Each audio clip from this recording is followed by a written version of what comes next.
Good evening, everyone.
Okay, good evening, everyone.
So we are going to be waiting for.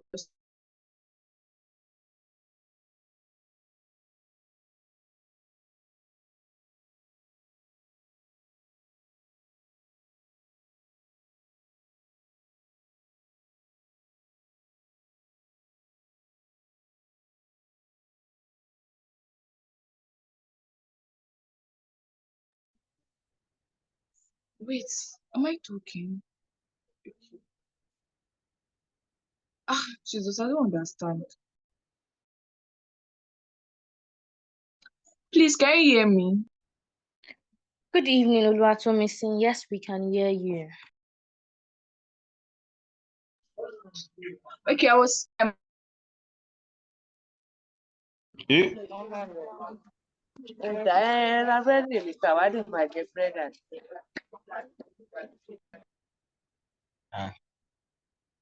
Stop video, Joe.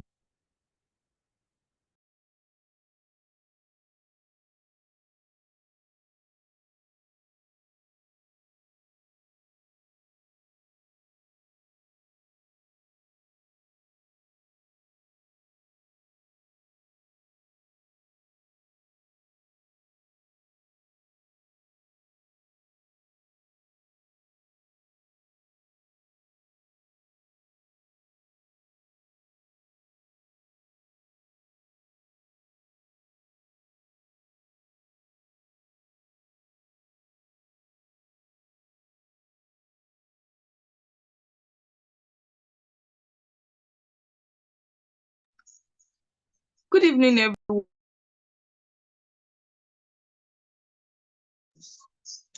Good evening, everyone. I don't know if you can hear me, but I've been speaking since, so I don't know if you heard all I've been saying. Evening, yes, we can. Okay, thank you.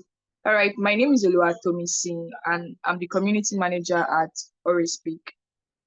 And tonight is our we are going to be having a session with our panelists and also our lead strategist and Coach Sue.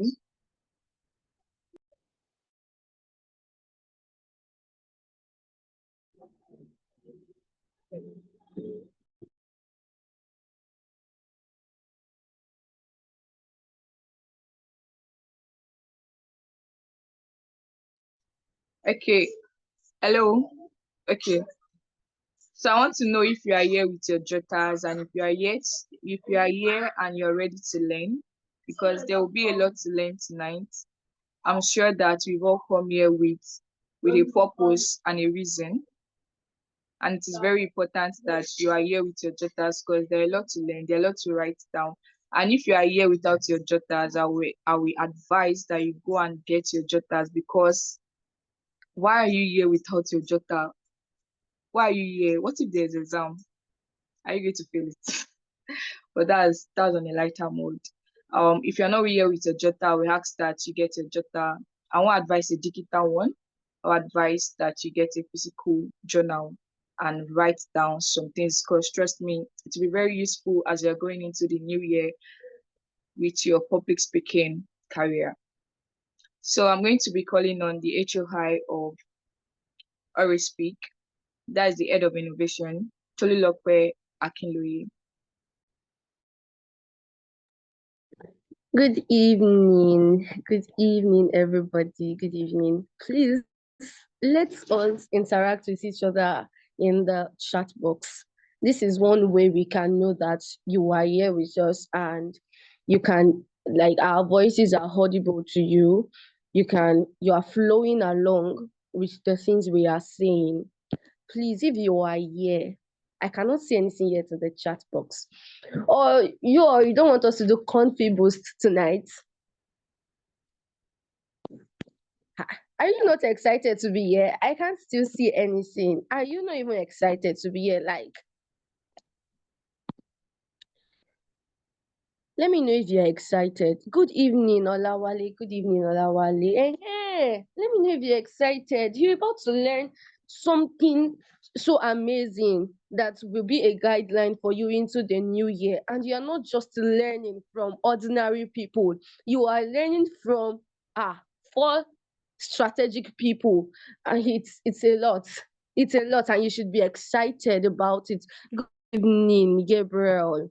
Yes, I can see your fire emoji. Read one. Once again, my name is Tolulope Akinloye, and I am the HOI at OraeSpeak. That is the head of innovations at OraeSpeak. Okay, so now you are here. You'll be wondering. Some of you might have not had an engagement with OraeSpeak before. So you might just be wondering, okay, I'm just here for this amazing webinar and I really, really don't know about what OraeSpeak is about and all. I would have turned on my video so that we could have that conversation so that you would see me, but I'm so sorry. It's kind of dark in here and it's not really, really visible. So moving on, let us talk about OraeSpeak. When you hear the word OraeSpeak, what comes to your mind? Let's be fast because we've had a little delay before starting. So the time is lapping over each other. So I want us to do this together and I want us to do this in a very, very, very quick mode. So when you hear the word OraeSpeak, like when you had an encounter with OraeSpeak, what came to your mind? At least you can't just see a webinar link and then click on it, then just join. No, there must have been something on your mind. Okay, let's do that in 1 minute. Once it's 7:12 and I'm not seeing any response, I'll move straight. I'll move straight to talking about OraeSpeak. So I want to know what came to your mind when you heard of the word OraeSpeak. Okay, so I've not gotten a response yet. Okay, so OraeSpeak is a place dedicated to the art and skill of effective and impactful speech. You know, OraeSpeak is the combination of two syllables, ore and speak. Ore is inspired by the Latin word ora, which means speech or oration, while speak is a straightforward and directly related to the core focus of academy, that is public speaking. A lot of you here might have been like, I want to be a public speaker, I want to do this, I want to do that. I can envision myself standing in front of a lot of people and all of this. This is me telling you that you are at the right place, because OraeSpeak is that place that has your best interest at heart, in the place of public speaking. And in our values, you will see authenticity, clarity, effective communication, integrity, and excellence. OraeSpeak is a place where words transform worlds. OraeSpeak is a place, that's our tagline, where words transform words. Like, the words you speak, they are so powerful in transforming the world around you. So moving forward, OraeSpeak is a home of excellent communicators. As an Oreo speaker in the OraeSpeak community, you call yourself, I am OraeSpeaker Tolu, I am OraeSpeaker this, I am OraeSpeaker that. That is to tell you that we have a lot in store for you in our community. That is the OraeSpeak community. And then our mission statement is to empower individuals. This is one of the reasons you are here, to empower individuals like you to become impactful and confident speakers. Woo! Are you guys excited? This is the reason you're here, ConfiBoost. So we are working in alignment to our vision and mission for you. ConfiBoost, your confidence in communications. I feel like I'm the only one excited too. I feel like I'm the only one excited because reading this and listening to myself speak, it's giving me that morale, it's giving me that confidence that I am here to learn something great tonight. So moving forward, to empower individuals to become impactful and confident speakers through transformative education in public speaking. And our vision statement is to be a leading oratory academy that cultivates a global community My of. daddy is outside. Please, who is there? Kindly mute your mic, please. Oh, Hi, Janet. Hi, Janet. Are you with us, Janet? Kindly mute your mic. Thank you so much, Janet, as you do that. Okay, so our vision statement is to be a leading oratory academy that a global community of inspiring and influential speakers who drive positive change through the power of their words. Through the power of their words. This is to let you know that there is power in your words. This will lead me back to our tagline, OraeSpeak, where words transform worlds. So, moving to the theme of OraeSpeak, we have our lead strategist, which is the person of Smart Say there. We have our community manager. Our community manager was one that started the session with us. We have the head of innovations, which is me. We have please, I'm coming, please. Okay.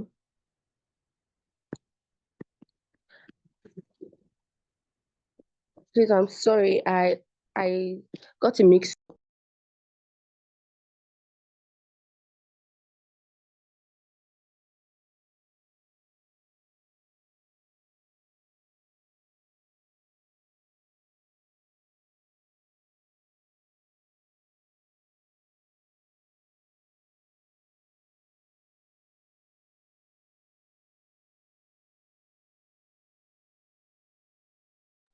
Okay, I'm back. Thank you so much. So, apologies for that. We have our director of finance, which is the person of Seshenyon Agosu. We have our general secretary, which is the person of Sewedo Agosu. And we have our WhatsApp handler, the person of Michelle from OraeSpeak. If you've had an encounter with Michelle from OraeSpeak, you can let us know in the comment section. You can let us know in the chat box if you've had an encounter from Michelle of OraeSpeak. Yeah, let's go. Moving forward, it will be very, very important so that we can have a conducive learning environment. This it will be very important for us to mute our mics. So this will bring me to the end of talking about OraeSpeak. And right now, I'll be right now, someone will be coming to provide access for everyone to become an OraeSpeaker. Are you excited about that?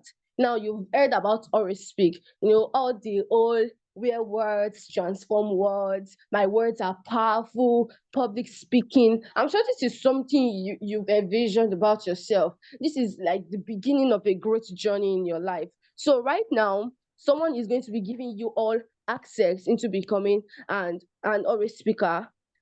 That is you having our social media handles, you getting access to our WhatsApp community. This will be dropped in the chat box for you all. Okay, Janet, it's fine. Thank you so much, Janet. As I hand over to the panelists of the session at this moment.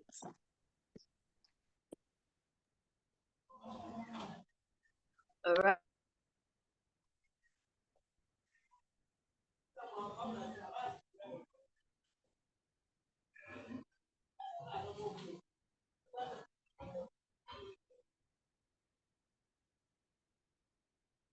I am being heard.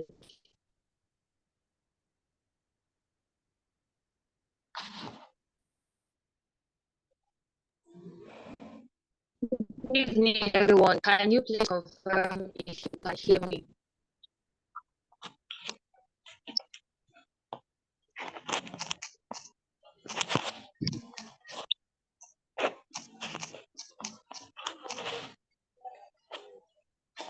All right. Good evening, Cholulope. Yes, thank you so much. Oops, I am so excited. Good evening, everybody. Good evening, everybody. I mean, if I could, I would start mentioning your names, the name of every single person that I see right here, but we have very short participating, and we can't wait for us to get into the reason, the major reason why we are here. So I'm just going to meet everyone, right? Good evening, the core team, the OraeSpeak. Good evening to our panelists. Yes, those people that will be giving us, they'll be serving us on the different dishes. People we are particularly here to listen to. Good evening, special good evening to you, the audience. I mean, the attendees. Imagine we have panelists and the moderator and the panelists and the present. Then what would have been the essence of this webinar? Yes, the collection of every category I mentioned right now makes this webinar, and every single person is important. Thank you so much for attending. I'll go right to the introduction. I am Zeal. As you can see, yes, I am Zeal, and I am very much excited to be the moderator of this panel session. I am a lot of things, but I will just go right into introducing our panelists, one after the other. You've seen them on the graphics, and I'm sure that some of you have known them beforehand. Some of you know them. You know the capacity that these people have when it comes to public speaking. Some of you don't exactly know. Some of you are not so sure. You just know them from a distance. Don't worry, I'm going to give you clarity right now by reciting the citation of each one of them. But before I do that, I am one that values responses. I mean, I want to be sure that I'm not just talking to myself. And this is a virtual call, which means you people can get easily distracted. So if you're not distracted and you can hear what I am saying clearly, type in the chat box, I am not distracted. I am not distracted. I am waiting until I see somebody telling me they are not distracted. until I see someone saying he or she is not distracted. I am not moving on with this session. Okay, yes, I'm seeing it. Bring it in, bring it in. Yes. You can't afford to be distracted.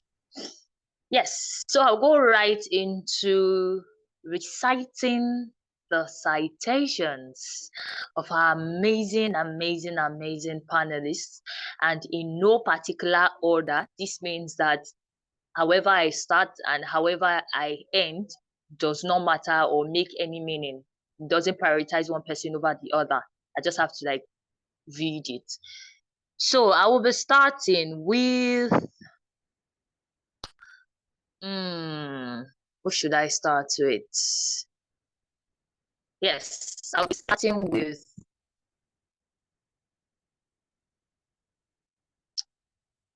Oladipo Ramadan. Oladipo Ramadan Olalekan, a distinguished 300-level computer science student at Lagos State University, has rapidly emerged as a formidable force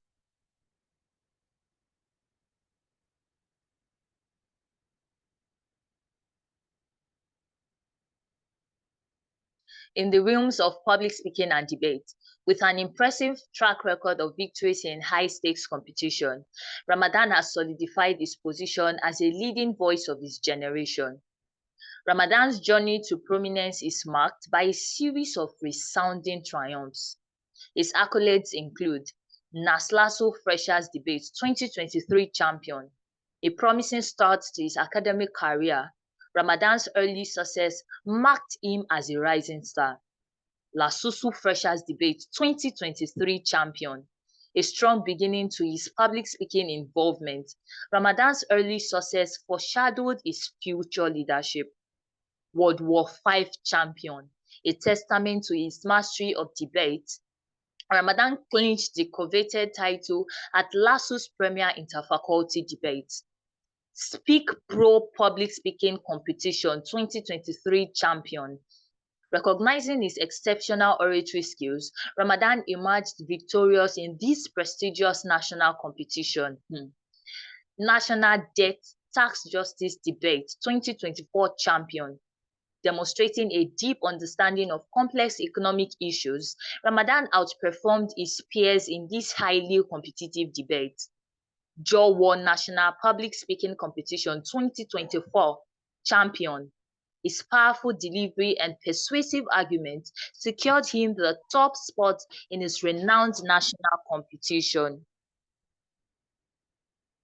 Ladies and gentlemen, I am not done. I am not even close to done. If you are getting hyped, if you are impressed, just clap, send those emojis, fire emojis, clapping emojis. This is hot. I'm gonna continue. God willing. Alternate Oratory Competition 2024 champion, a testament to his versatility. Ramadan excelled in this competition, captivating audiences with his eloquence. LASU Debate Society Oratory Contest 2024 champion. His consistent excellence was further affirmed by this victory within his university's debate society. NULAS LASU Debate Competition 24 champion, champion all through. A testament to his national recognition, Ramadan's victory in this competition solidified his status as a leading debater. Honorable Justice Innocent Umezulike Foundation, NDC 2024 champion, a prestigious honor, recognizing his dedication to legal discourse and advocacy. Leap Africa Youth Leadership Debate Competition 2024 champion, a reflection of his commitment to social advocacy and leadership. Ramadan's victory in this competition highlighted his potential to shape the future. Beyond his competitive achievements, Ramadan's dedication to fostering a culture of intellectual discourse is evident in his role as the 8th substantive PRS part for the LASU Debate Society. His leadership and passion for debate has inspired countless young minds. With his exceptional oratory skills, analytical prowess, and unwavering commitment to excellence, Oladipupo Ramadan Olalekan is poised to make significant contributions to the field of technology, communication, and leadership. As he continues to ascend the academic ladder, his influence is sure to extend far beyond the halls of Lagos State University. Ladies and gentlemen, with your clapping emojis, with your fire emojis, with your shouting emojis, let's make welcome one of the panelists of CONFIBOOST, Oladipupo Ramadan Olalekan. Oladipupo Ramadan. If you are on this call, if Oladipupo Olalekan is on this call, just kindly unmute and just say hi. Don't talk yet. We are still going to have to just say hi to us. Good evening, everyone. It's an honor to be here. Oh my God, look at that voice. We can't wait to hear from you. Let me run and go and read the citation of this next speaker.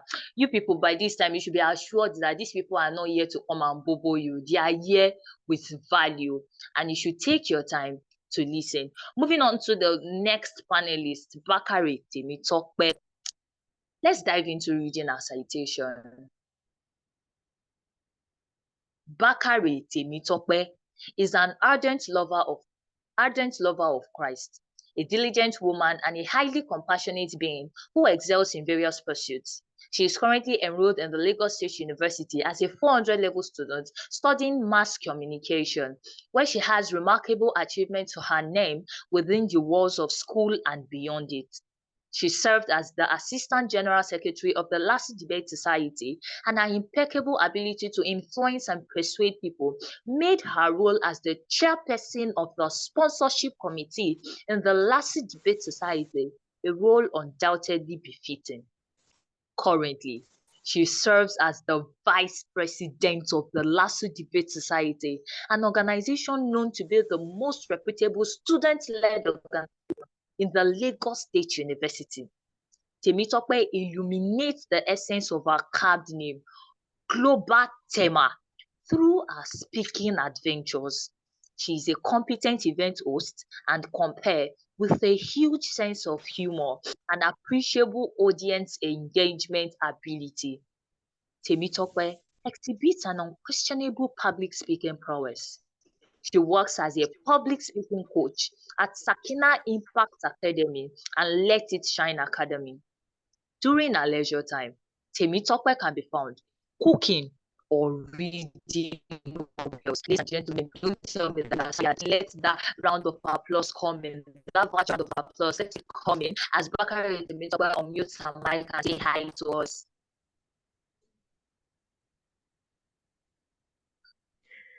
Hello, good evening, everyone. Thank you so much for having me.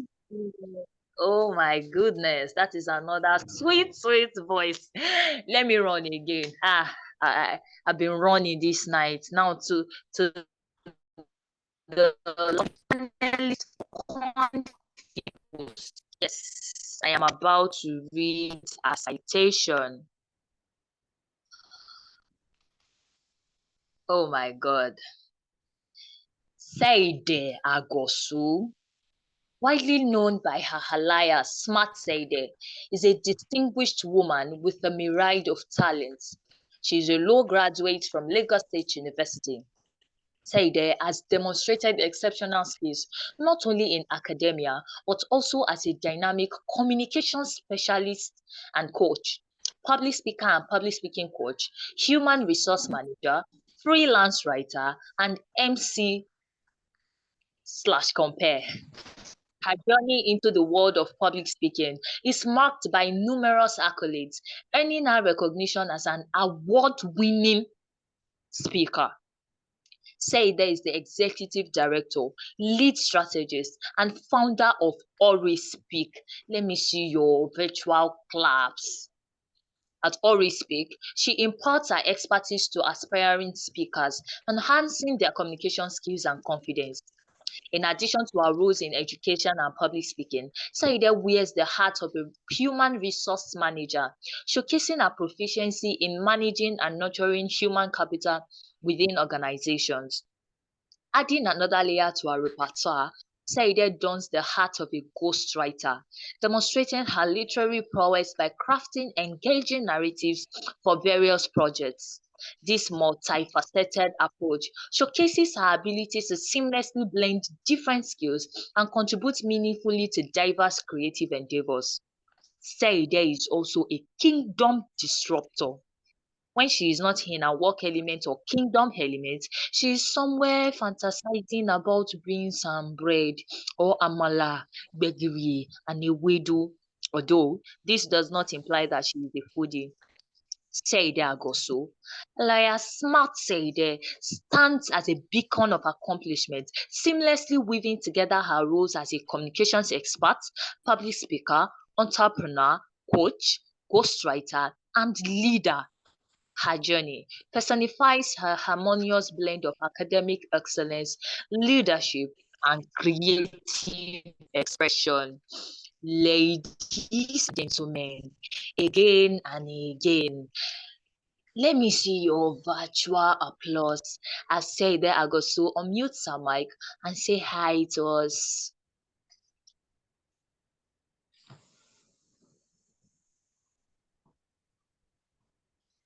Good evening, everyone. This is Matsede, and it's an honor to be here.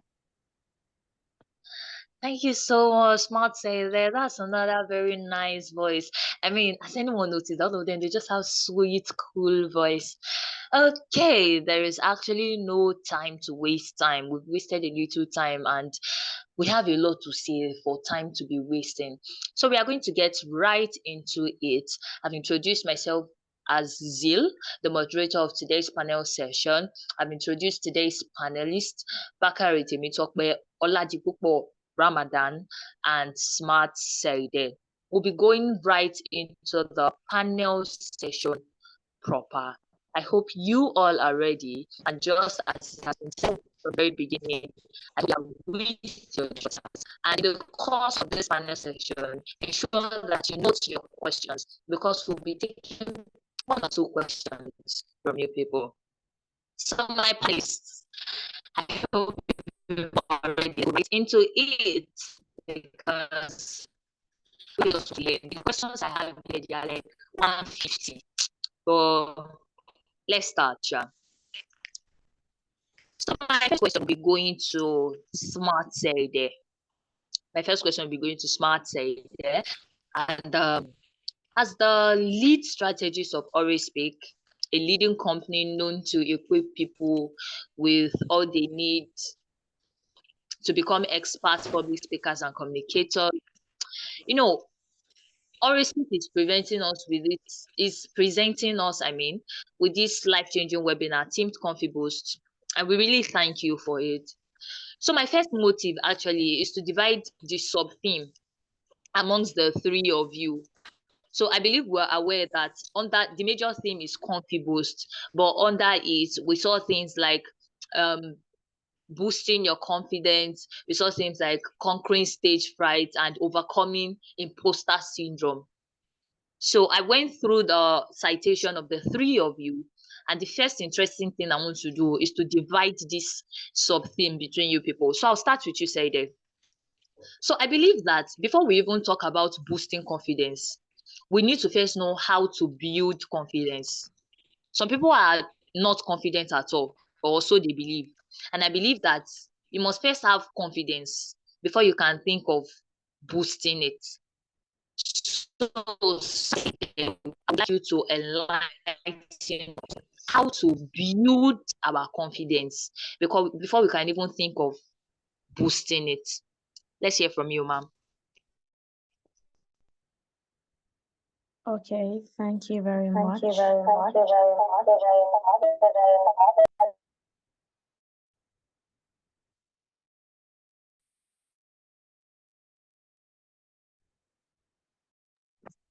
I apologize for that. Can we confirm that we can hear me now? Yes, we can hear you, ma'am. Can someone confirm that you can hear me?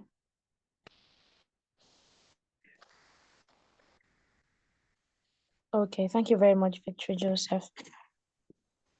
This question you're directing to me. Let's see. I don't know why people think that you can address confidence questions to me. There must be something that I have been doing that made you think that you can direct that question to me. That's just me joking. Confidence is simply the feeling or the belief that you can do something very well or succeed at something. So it's not about, oh, I I just want to be confident. It's about you believing that you can excel at something, you can succeed at something you want to do, that you put your mind to. That's simply what confidence is. It's nothing more than that. It is not steeze, it is not composure. It is the belief that you can succeed at something.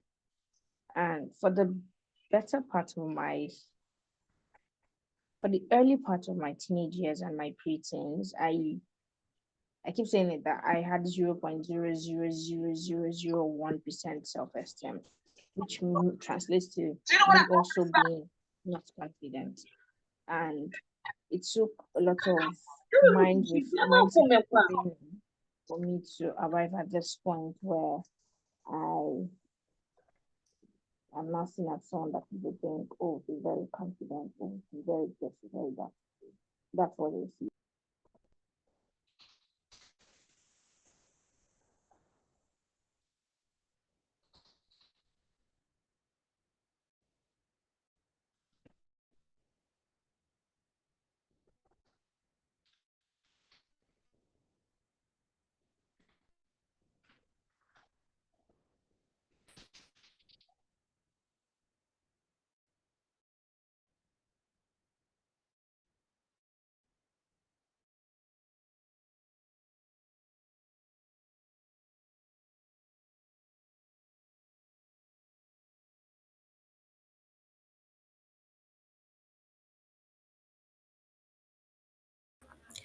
It turns out that my phone kicked me out. Can anybody hear me now? I'm speaking via the OraeSpeak account. Yes, we can hear you. Can we confirm that we can hear me now? Perfect. Thank you very much. Can someone let me know where I got lost or where you lost me? I'd rather that be Zainab or Zila.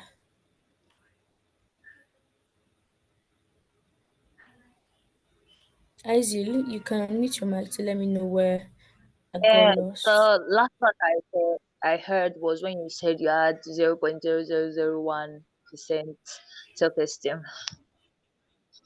Okay. I'm not getting a response. I guess I have to continue. I'll start from the Can you hear beginning. me? Can you hear me?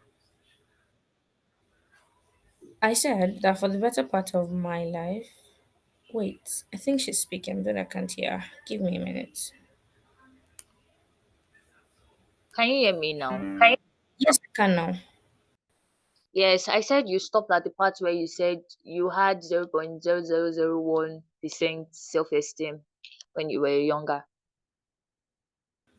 Oh wow, I traveled longer than that, but I have to re-travel.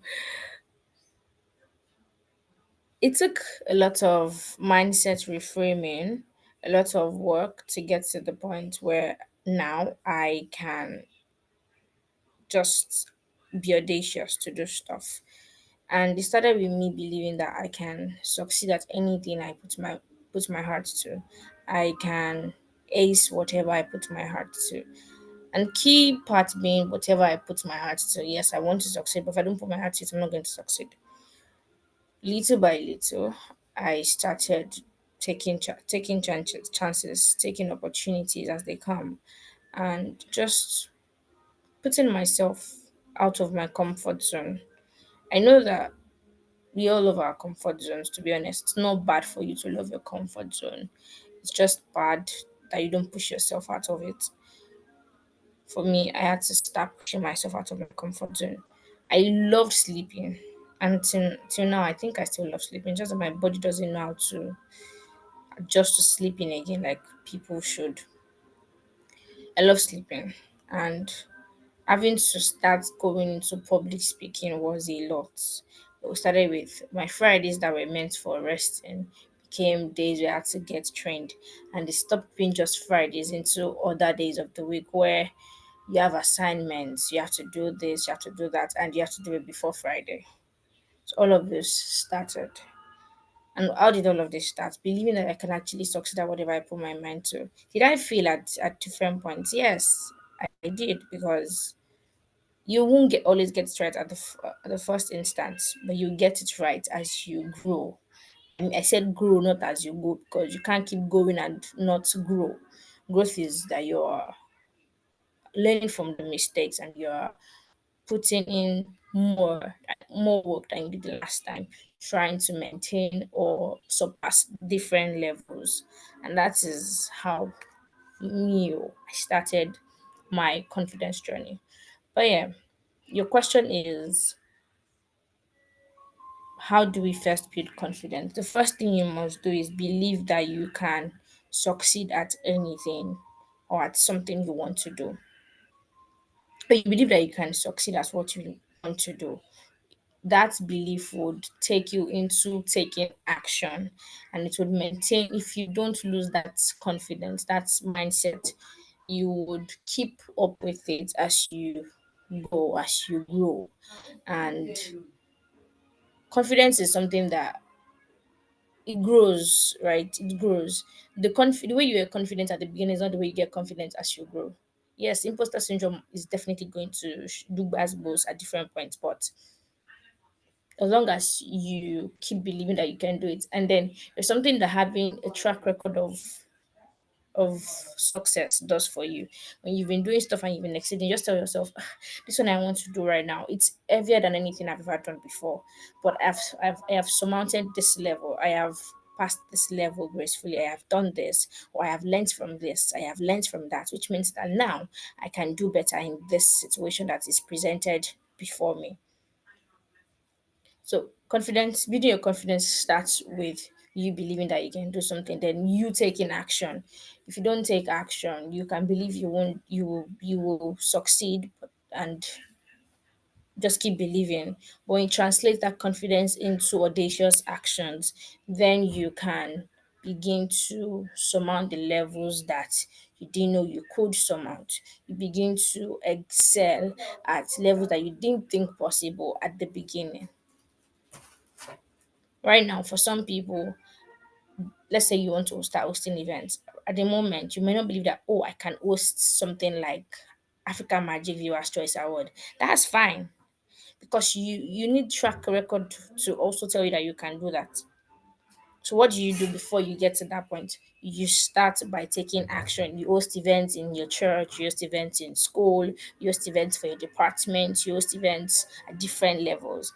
Little by little, you are getting enough track record, historical data that would help you to keep propelling yourself forward until you get to that point where you just say, actually, I can do it. If I get the chance, if I apply, if I do this, I'm going to do it.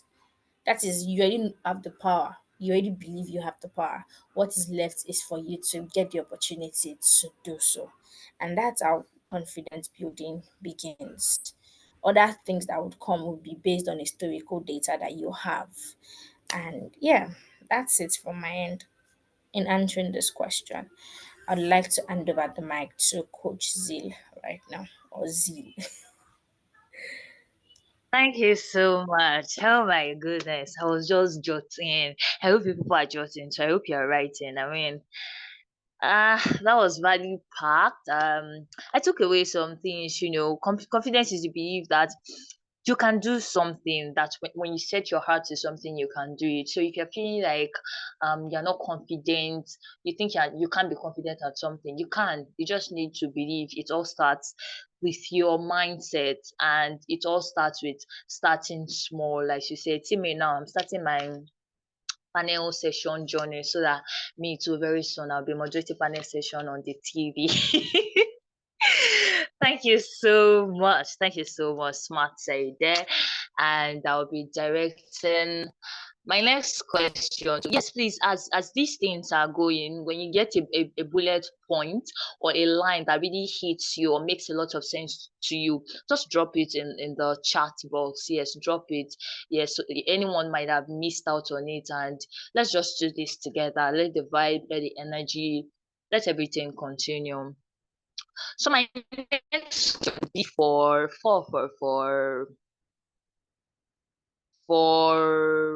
Oladipupo Ramadan.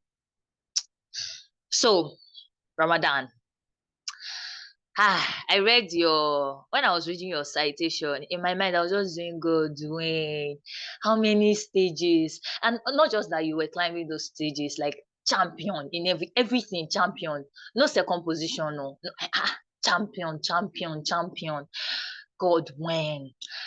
If I were to call you another name, Ramadan, I would call you stage overtaker because your citation says a lot, and I'm very certain that there is more to come.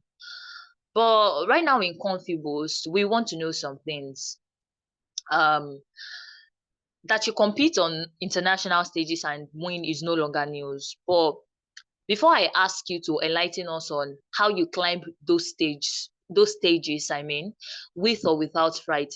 Remember, I told you I'll be dividing the sub theme between the three of you. Said spoke about, instead of telling us about boosting confidence, I took her back to telling us how to build confidence.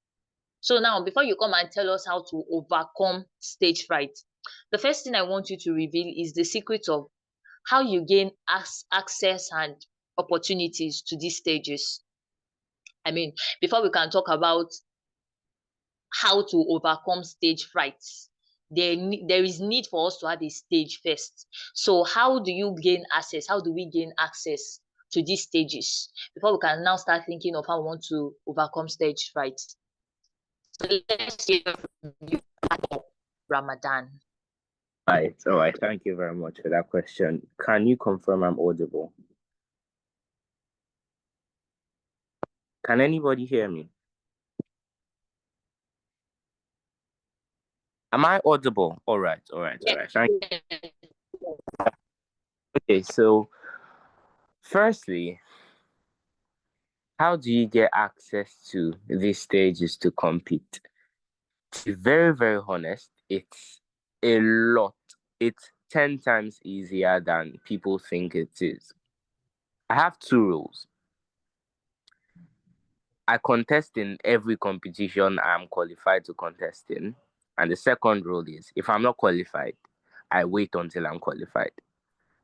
So there are two ways I gain access to competitions for the ones I've gone for.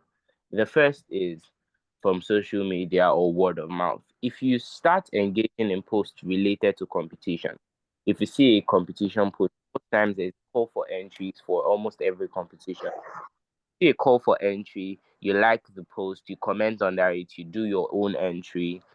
Instagram automatically, or whatever social media platform you're on, they start recommending these competitions for you. A lot of the competitions I go for, as a result of a post I saw on social media, I put in my entry, and then you get to grace the stage. And secondly, it's the importance of a community. So I belong to the best public speaking community you can find, the Last Debate Society. And that community also gives us access to certain competitions. So when we see competitions, everybody automatically sends it into the community. And then I put in my entry.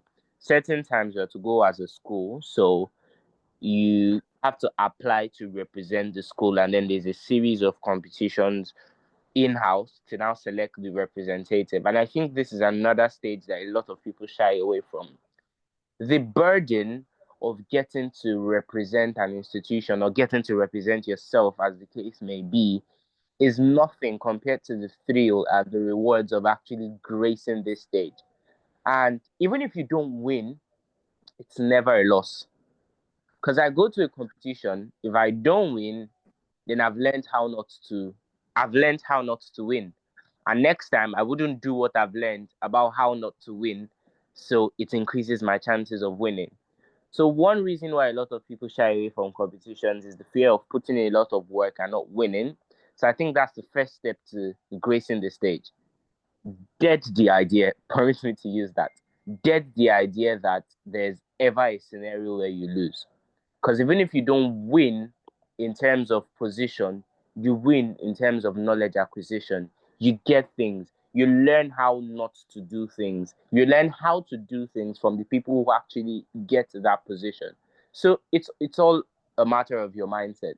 And secondly, whenever you see a competition, it doesn't matter how big it is. It doesn't matter how much you think they're going to have great speakers. They're not going to pick me. Just put in your entry. There are several competitions that I wouldn't have imagined gracing the stages, but then I just thought, why not? It's a long shot. I made my video, or I submitted my entry, I submitted a piece, I filled the form, it doesn't matter. But there shouldn't be any scenario where you see a competition and you don't enter into it, or someone tells you about a competition and you don't find a way into it. Because when you really look at it, there's really nothing you have to lose. Even if you may have to pay certain tokens for some competitions, if you don't have the financial buoyancy, there are unlimited free competitions. I don't think I've even ever paid to participate in a competition before. So there's a lot of free competition. So the excuse of I don't have money for registration shouldn't even be there. Right now, if you open up your whatever social media platform and search for public speaking competitions in Nigeria, you'd see a bunch of them. And that shows you that there are endless opportunities for you to compete and grace stages. So you don't have to be an expert to grace stages. You don't have to know people. You don't have to be popular. You just have to be ready to take the opportunity when they come.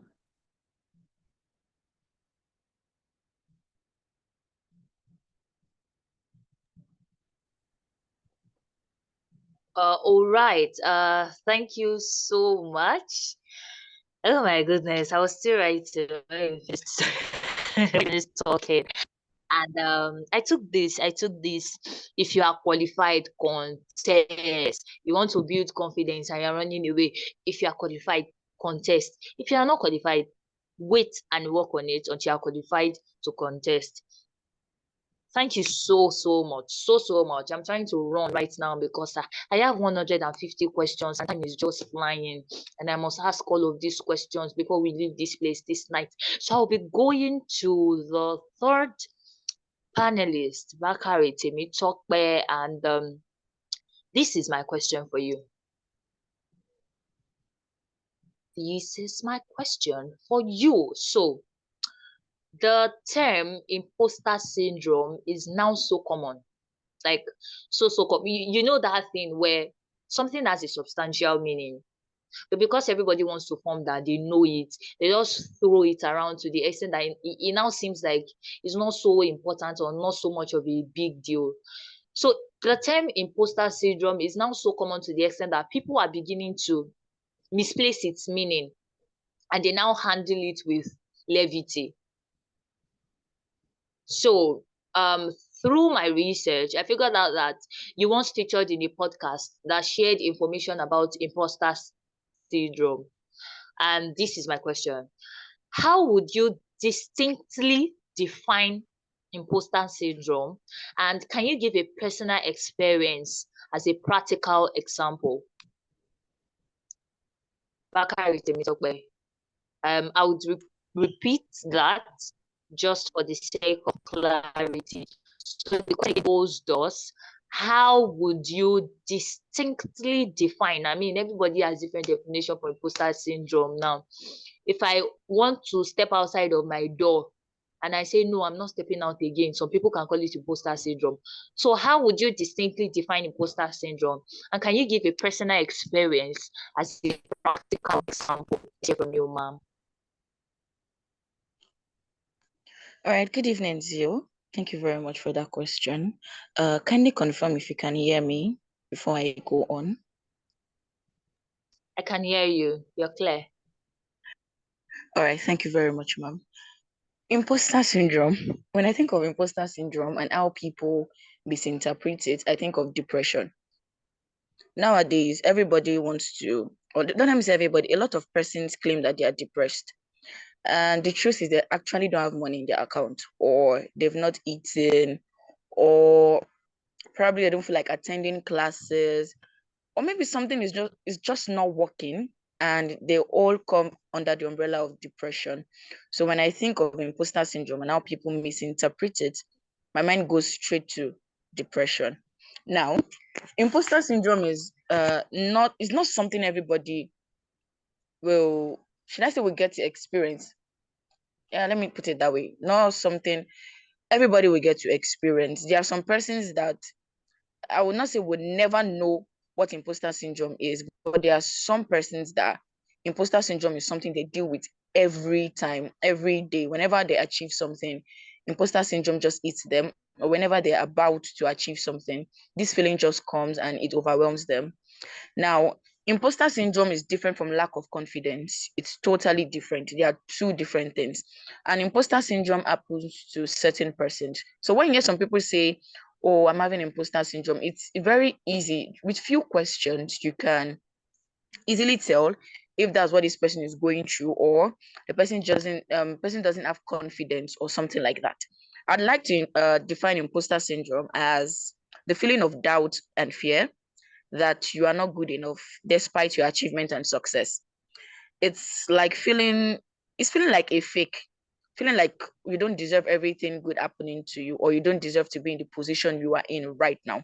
That's how I define imposter syndrome. So it's very different from lack of confidence or all of these things. It's the feeling of doubt, it's the feeling of fear, it's the feeling of you not being good enough despite your achievements and success, despite everything you're doing.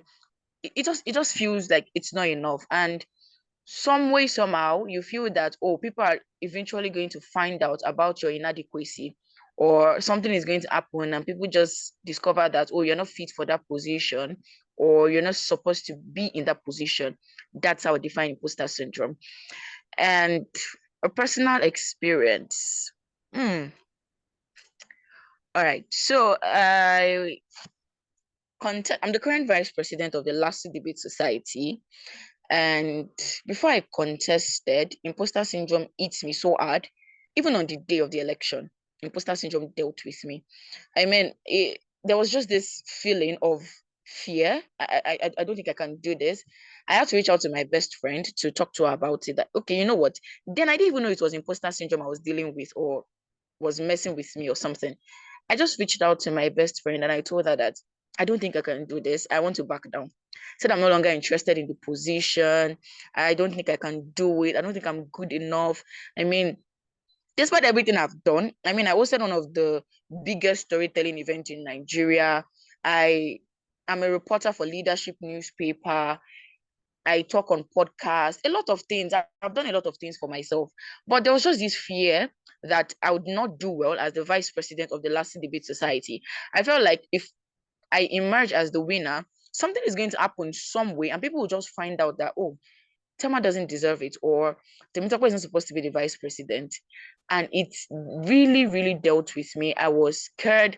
I was scared to the point I even fell sick. On the day of the election, I was running about getting injections. That was how much it dealt with me. And I'm really, really grateful to God for my best friend. She held my hands through the journey and just told me that, you know what, everything will be fine. You've done it before and you do it again. Yes, this may be larger than any other thing. I mean, becoming the vice president of a society like the Last Debate Society is not a small feat. So it's only normal to be scared, but don't let it get the best of you. Don't let it weigh you down, and don't doubt yourself so much that you want to back down. And it helped. I guess that was what I needed. It helped. She held my hand, she encouraged me and said a lot of positive things to me. I also had to reflect on the things I've done. I think Smart said they mentioned it, that you need to have a track record. So I had to go back to the things I've done, things I'm currently doing, and I saw that, oh, if I can do all of these things, then I can actually do well as the vice president. So I went for it and I won. I won. Even after winning, there are times where I still feel like, oh God, what if? There are a lot of what ifs. Anybody going through imposter syndrome will have a lot of what ifs, a lot of questions that even yourself you may not be able to answer, but you scale through, you get over it. I think that's all from my end. Thank you very much, Zil. Over to you. Oh my goodness, that was really powerful. That was really, really powerful. For those of us that may have experienced imposter syndrome or is currently experiencing imposter syndrome, I am very sure that you can relate in one way or the other to the things that she has mentioned. And yes, I got to the part where she said that you should always look back to your track record, and irrespective of how you feel, go for it. Don't be the one to determine that you are a failure. Let the outcome say it itself. And at the end of the day, most of the time, it doesn't exactly result in failure. I think I still want to hear more as regards this imposter syndrome, because truthfully is a thing, and we really need clarifications, because like I said, a lot of people, and just as Temitope said too, a lot of people are misplacing this imposter syndrome thing. So I'm going to have Smart speak to us briefly, like really briefly, just an addition to what Global Tema said on imposter syndrome. Let's hear from you, Smart said. Okay, thank you very much for that. It's to be sincere, Temitope answered the question in such a brilliant way. And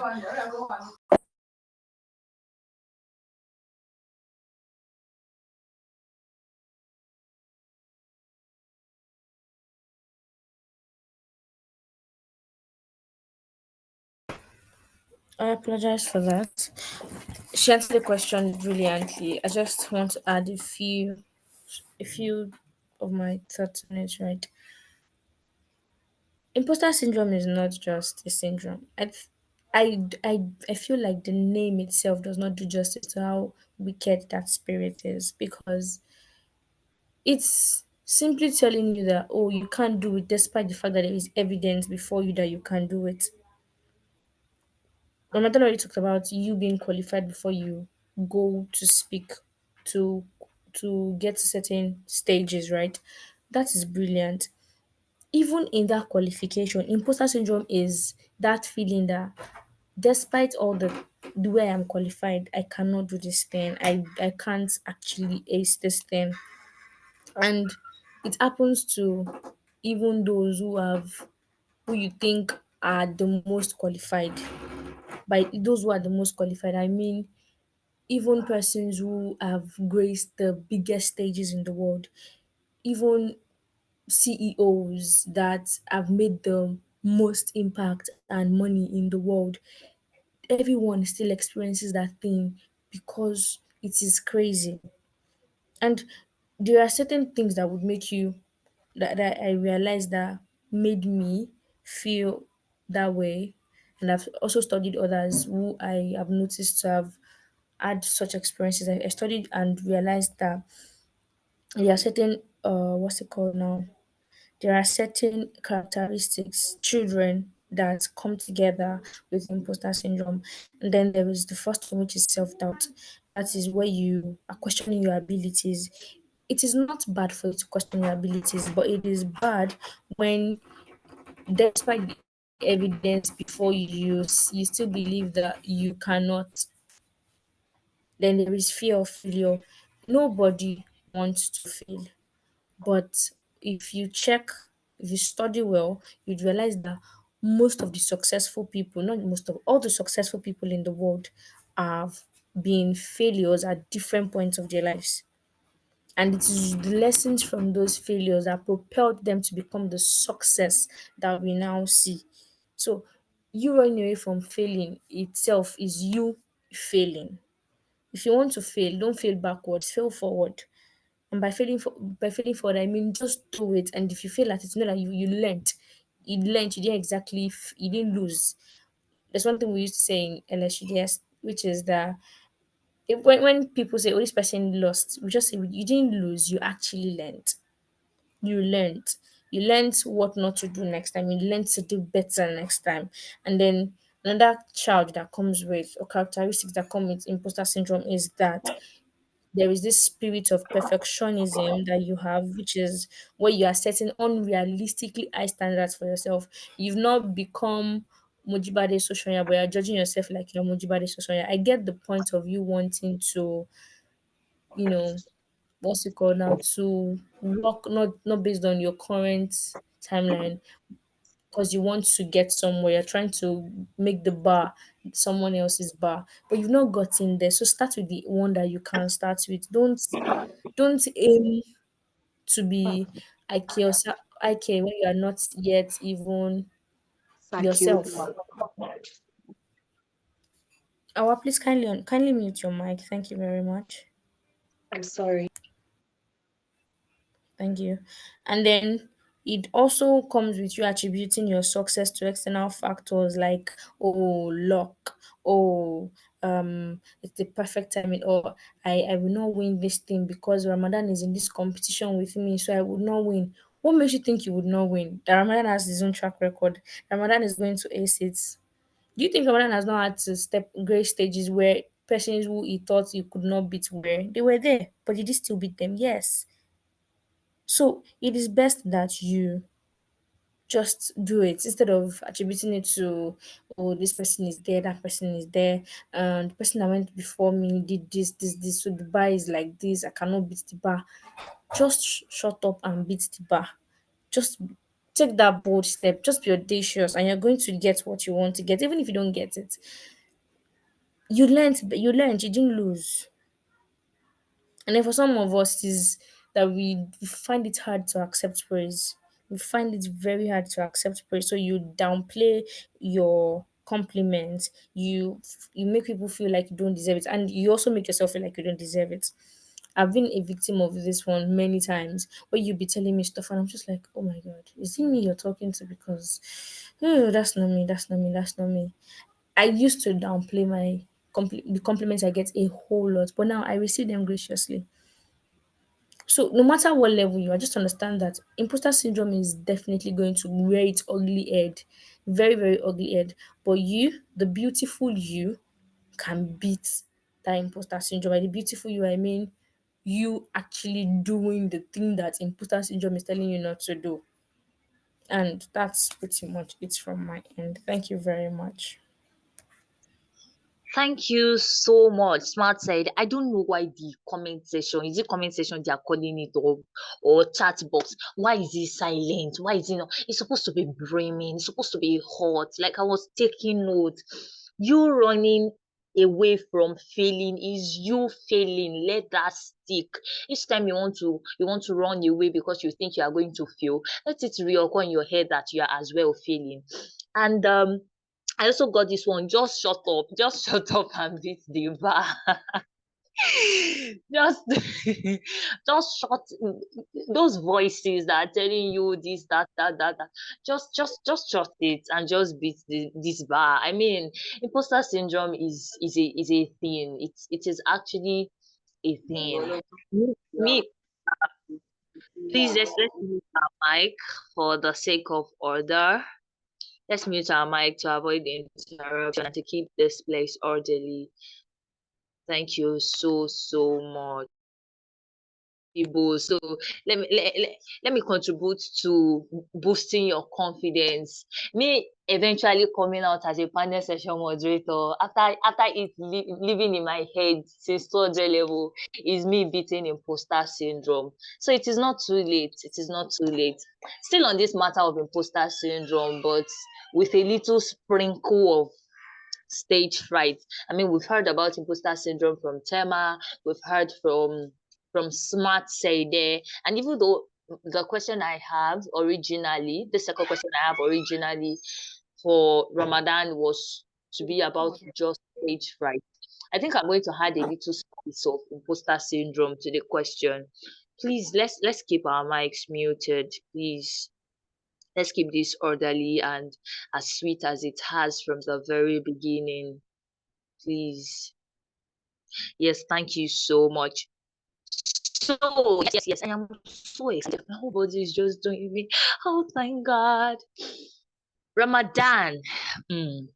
So, thank you. You explained to us already how we get how we would be able to get these stages, and I believe a lot of people got that.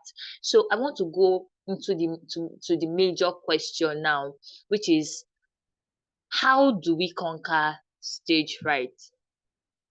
I mean, do you step on those stages with or without fear? And in addition to this one, please put a spice of imposter syndrome too. Have you ever felt this imposter syndrome thing? Has it in one way or the other affected you? do you step on those stages with or without fear? How do we conquer stage fright? How many stages do you mention in your citation? Maybe there are even some that you did not mention, and I'm very sure that you're not stopping now. There is more to come. So how do we conquer stage fright? Give us probably a personal experience too. Are you able to ace it? Were you able to get these champion titles because there was no fear? Or was there fear at any point? Speak to us, sir. Ramadan, let's hear from you. All right. I guess my answer is far from what the majority of the audience will be expecting. How do you conquer stage fright? You don't.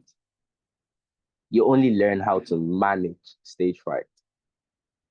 The best speakers still have their own fits of stage fright. But the only difference between that speaker that seems like they have it all under control and the other speaker that seems like they don't is that one of them have learned to manage and the other has not. It's that simple. Now, stage fright is quite technical to explain because, in all honesty, solution is not a one size fits all cap. It's different. Your stage fright would manifest in a different way than my stage fright. So personally, my stage fright manifests in a couple of ways. First, my legs and my hands start shaking uncontrollably. I breathe really fast and really hard, and then I get so thirsty. Each time I want to speak, each time I have to grace the stage, I get so thirsty and I have to use the toilet a million times. That is how my stage fright manifests. And I've had to find ways to cope with it and manage it to the point where it no longer affects me.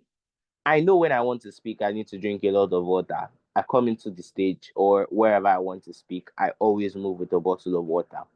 I know that I always have to use the toilet. If I can, I try to stay really close to the door so I don't move out and move in as much. I don't walk from the front of the hall down to the end. But sometimes you just have to stay at the front because certain times as a speaker you are directed to sit at the front and you have no option. You cannot find your way around it. I try as much as possible to urinate before I step in, urinate immediately I step out. Even if I don't step out to urinate, maybe I step out to get something, I step out to respond to someone. I always try to urinate as much as possible outside the speaking environment. So that way I'm not getting up and going back to sit down as much. When my hands start shaking, when my legs start shaking, I take really, really conscious, deep breaths just to calm it down a little bit. But all of those are just coping mechanisms. The best way to manage stage fright, and arguably the most important element to managing your stage fright, is preparation. Because to be very honest, if you look at it, the actual root of stage fright is the fear that you cannot do it well enough. It's the fear that you are not prepared enough. Because this is it. I have a competition. The stage fright is only there because I'm scared that I don't want to lose. Now, even if preparation doesn't necessarily mean you will win, it increases the perception that you will win.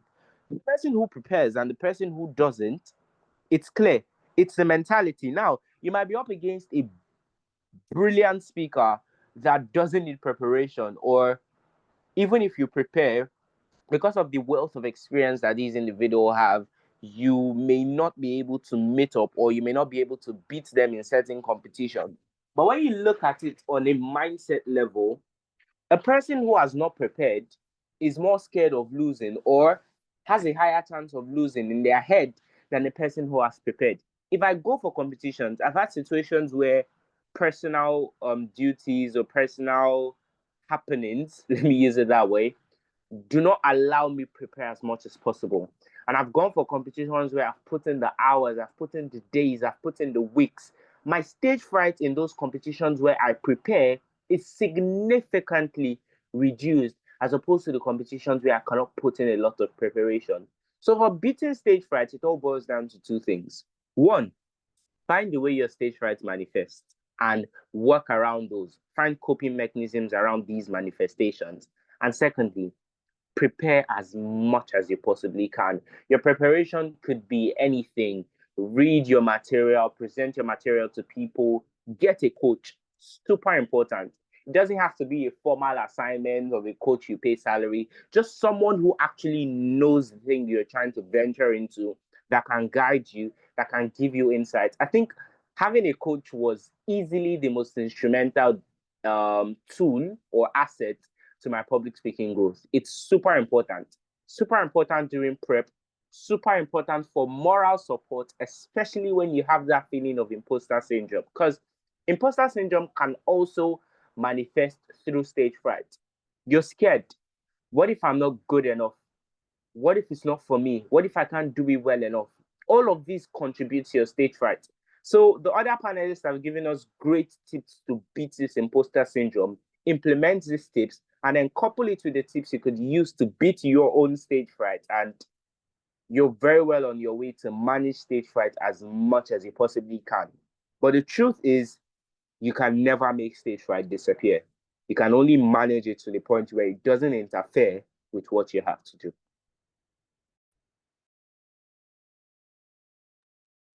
My God, my God. Oh my God, who is enjoying this? I don't know why the chat box is silent. I mean, oh, thank you so much. Thank you so much for all of that. And I believe we all know now, we are now aware that you cannot overcome stage fright. It is impossible for you to not fear. That feeling, no matter how subtle it is, would definitely pop up. So you cannot overcome stage fright, as Ramadan has made us understand. And one of the very important factors I mentioned that is really, really important that will boost your confidence. In spite of the fear you may feel, it's preparation. Preparation. You also mentioned having a coach. Maybe not all of us access that, but at that point where guys, you still feel that fear. Thank you so much for that, for giving us answering that question. Please let the chat continue to remain or continue to drop those lines. Can you hear me now? Can you hear me clearly now? The network. Oh my goodness. Can you hear me now? Is it clear now? Yes, we can hear. All right. Thank you so much.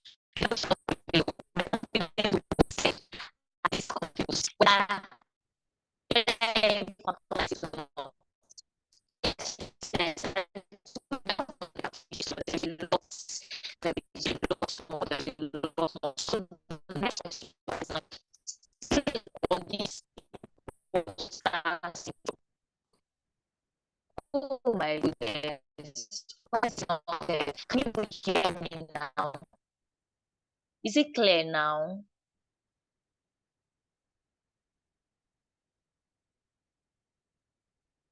Why? Is it clear now? All right, thank you so much. So this question goes to Bakari Temitope. Still on this, I want us to like go through the front and back of everything that has to do with imposter syndrome before we now go back to those questions on confidence. Remember, we talked about building confidence. We are yet to touch boosting confidence. But I still have one more question on imposter syndrome. And I would like again Bakari Temitope to answer that question. And yes, you mentioned, I'm glad you mentioned it because it was actually in my question, but I liked that you mentioned the fact that you hosted the biggest storytelling event in Nigeria, and we just want to know you gave us your experience already being the vice president of the last debate society, but somehow it feels like it is in-house. I mean, anyone that knows listen, when she talked about hosting the biggest storytelling event in Nigeria, she was talking about listen. And anyone that knows listen and has attended listen is aware of the fact that the lowest the lowest audience capacity at listen is 2000. There is nothing, listen has ever had anything less than 2000 attendees. So imagine standing in front of 2,000 people as a compare. So we just want to know, still on this matter of imposter syndrome, did you experience imposter syndrome before hosting that event? And if yes, how did you overcome it? I mean, we've learned that stage fright cannot be overcome, but we don't know if it's the same with imposter syndrome. Can we overcome imposter syndrome? Is it possible? Just relay your experience using listen as an example to us and let us know if this imposter syndrome thing is possible to be overcome. Let's hear from you. Bakari Temitope. All right, good evening once again. Imposter syndrome, you can overcome it. I'd like to say you can overcome it. Unlike stage fright, where you have to manage it, imposter syndrome is something you can overcome. The only problem with imposter syndrome is it comes back. It's like you've overcome something, but as you go further, you experience it again, you have to overcome it. It's something you constantly have to overcome every step of the way. Now, as regarding listen 6, yes, I experienced imposter syndrome. When I got the message that I'll be I'll be co-hosting the event, I cried. The first thing I did was cried because I'm a very emotional person. So the first thing I did was cried. I was really, really overwhelmed. I was excited. And like you said, if you know listen, you know that it's not a small event. It's a very, very big event. So I cried and all of that. After that, after crying and, sharing my joy with everybody, there was just something in my head that just hit me that you too, you want to host listen, you want to host the biggest storytelling event, you want to stand in front of 2,000 students to talk. Do you think you can do it? That was the first thing. After celebrating the messages and everything, the message I got and everything, that was the next thing that hits me, that okay, so you want to stand, like they are going to call compares that will host event, you are going to stand there to say that,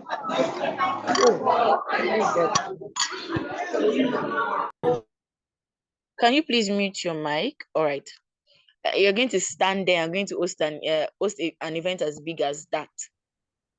And I started doubting myself. Okay, I just told myself I can't do it. I mean, I already responded to the message that, oh, it's an honor. Thank you very much for reaching out to me. I'll gladly do it. I was really excited. But at that point, I told myself that I'm not doing it again.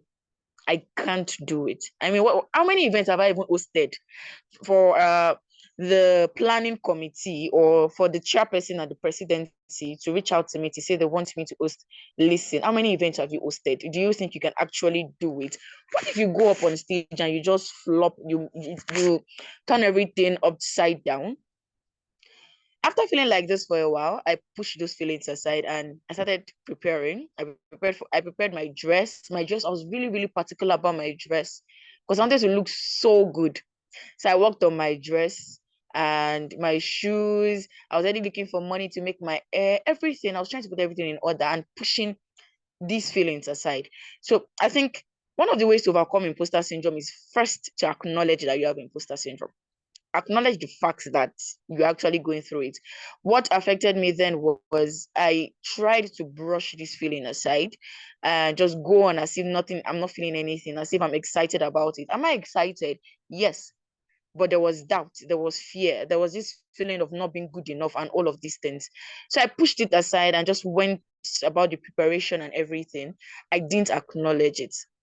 And I think about 3 days to the event, I reached out to a father figure and I told him that I'm scared and everything. And he said, do you know that what you're feeling has a name? I said, oh, really? He said, what you're feeling now is imposter syndrome. I argued. I said, no, it's just fear. It's maybe stage fright or something. But like, no, it's imposter syndrome. If you don't acknowledge it, you will not overcome it. So one of the ways to overcome something is to first acknowledge that the thing is there. They say a problem shared is half solved. But for me, I would say that once you identify the problem, once you identify it, you've solved half of the problem, because whatever step you are going to take will be to solve that particular problem you've identified. So you're not just generalizing your solution.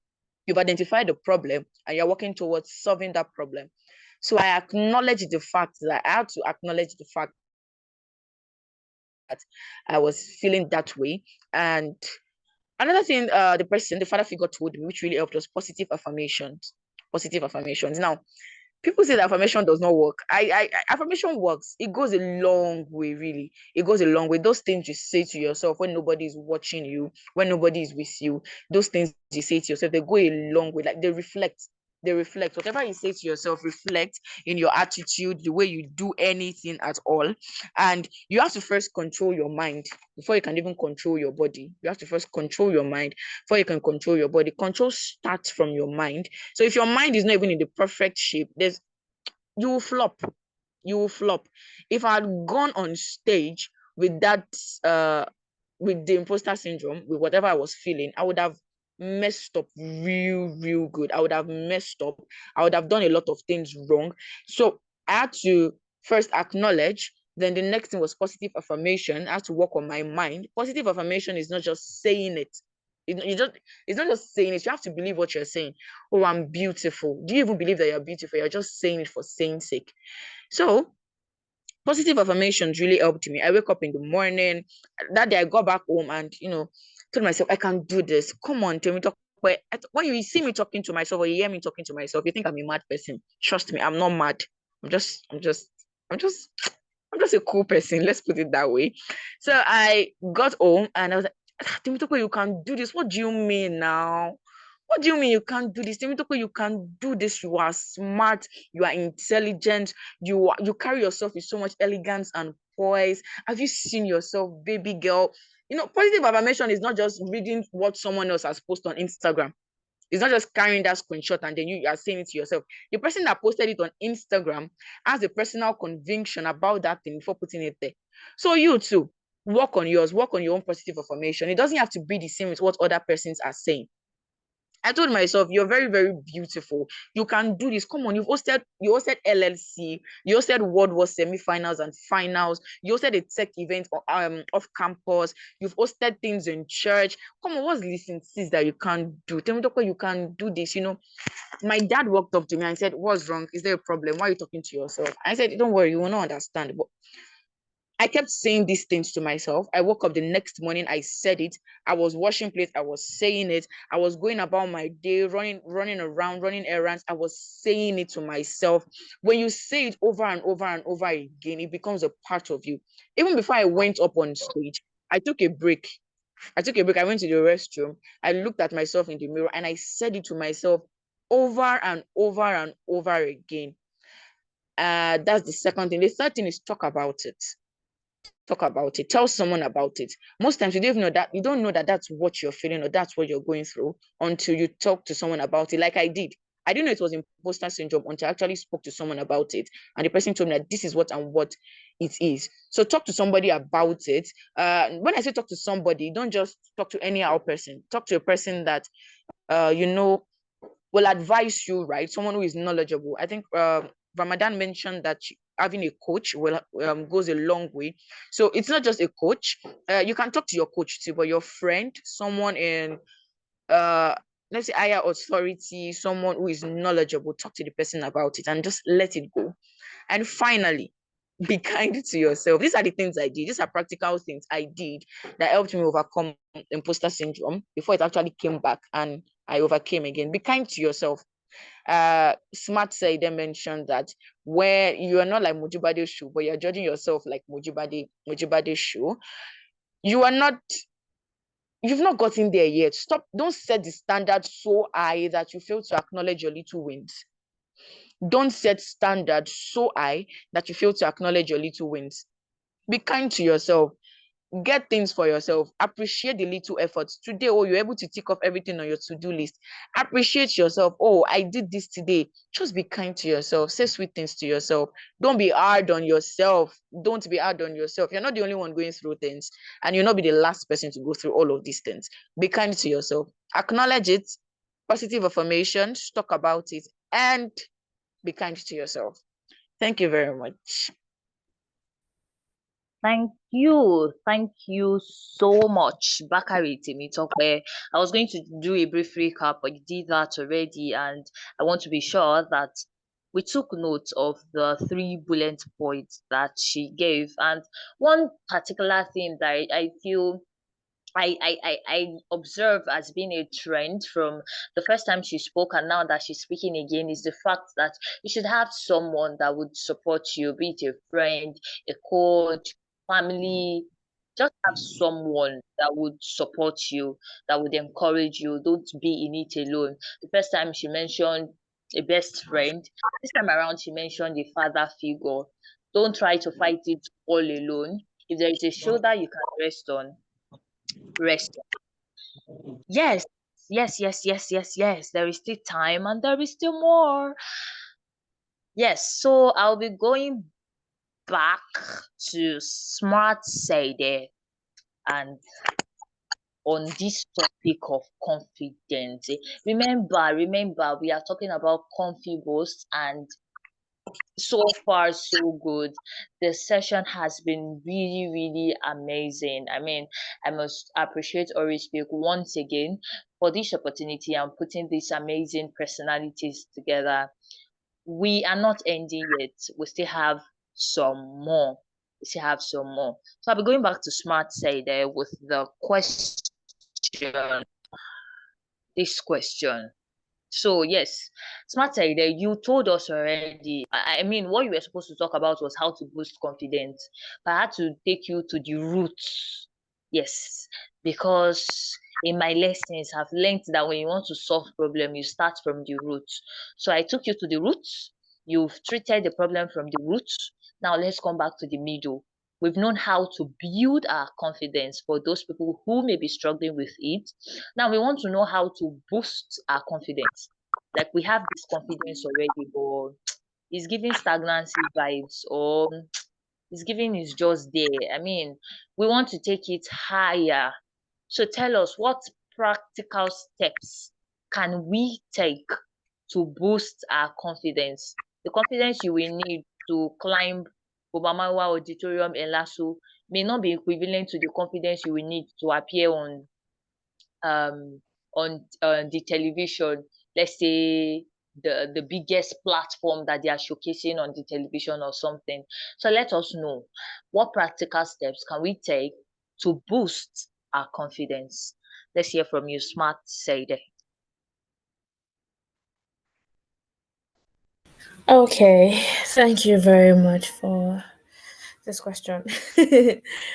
And so far, so good, to be sincere. All our speakers seem to have addressed this question without answering it as this question. But I still have to respond, right? And how do you boost your already existing confidence? I already spoke about how to become confident. Now, how do you boost it? First of all, I would say that it is important that, like you said, that's zeal. You must address it from the root. So, number one would be that you must identify and challenge any negative thoughts that you have. We all have our limiting beliefs. All of us have limiting beliefs. For some people, it is they think someone is going to come to save you, like someone is going to come.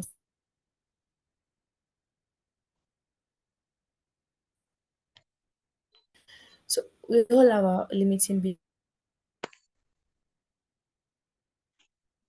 that you can address them from the root. Anything you don't address from the root would become a tree, and when it becomes a tree, it hinders you a lot. It's very important that you go back to the root, identify any negative thought you have. Do you think that you are not worthy of the listening ears? Why are you not worthy of the listening ears? Why do you think you're not worthy of the listening ears? By asking these questions, you get to answer them, you get clarity, and clarity helps you to become more confident. So recognize your negative patterns, your negative thought patterns, the self-talk you have in your head that is negative, identify it. Some of us don't say it out loud, but in our heads, you're thinking, eh, for where me be this person? No, it's not possible.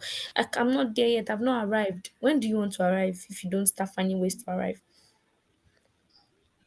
Challenge those thoughts when you get to know that this is my limiting belief. Challenge it. Why do I think this way? Why don't I think I can do this? When you're answering these questions, you get clarity. And like I said, clarity in turn helps you to become better. It helps you to it propels you forward in one sentence. It propels you forward. Then after you recognize this negative thoughts, you challenge those thoughts. And the next thing you do with them is that you reframe those thoughts. You reframe them. For instance, instead of saying I always fail, you tell yourself I haven't succeeded yet, but I will learn from this experience. Or you say, I haven't succeeded yet because of this that I am doing, but I will succeed when I do XYZ. Now you've provided yourself with an audacious action plan that would serve as your arsenal to propel you into the person or the stages you want to grace. That's number one. Number two, I would say you should focus on your strength. Now we have this thing where we tend I would even like to say that exactly for Nigerians especially, we have this belief where we tend to focus on our weaknesses in order to find a way to balance our weakness and our strength. But in that sense, we are arming ourselves. Arming ourselves. You'd see that a child, let's say when you're still in primary school, let me use nursery, yes, you're still in nursery school, and your parents will tell you, oh, you're not good at math, so we are going to focus on just math. They will not find ways to help you become better at English, another subject you're doing. They want you to become very, very good at math, that you are on the same level as you are on English. And it's a lie. One, you're not focusing on the other part. When you're not focusing on your strengths, they become weak. They become your weakness. You become weak at them. So we want to ensure that you are focusing on what you can control. And if what you can control at that point is your strength, focus on your strength. Build them. Instead of dwelling on your weaknesses, focus on the areas where you excel. Become better at them and keep going forward. For some of us here, you're good with writing, you're good with speaking, but because you feel like you're not good at uh storytelling, then you stop focusing on writing stories. Then you're not thinking of, oh, how can I even tell the better stories? When in fact, if you become a better writer, become a better speaker, you'd actually become a better storyteller. So focus on your strengths. Make a list of your strengths. Have you ever sat yourself down to list your strengths, what you are good at, what you can excel at? If you sit yourself down honestly for 1 hour, you're going to be surprised at the power that resides in you. You're going to be very surprised.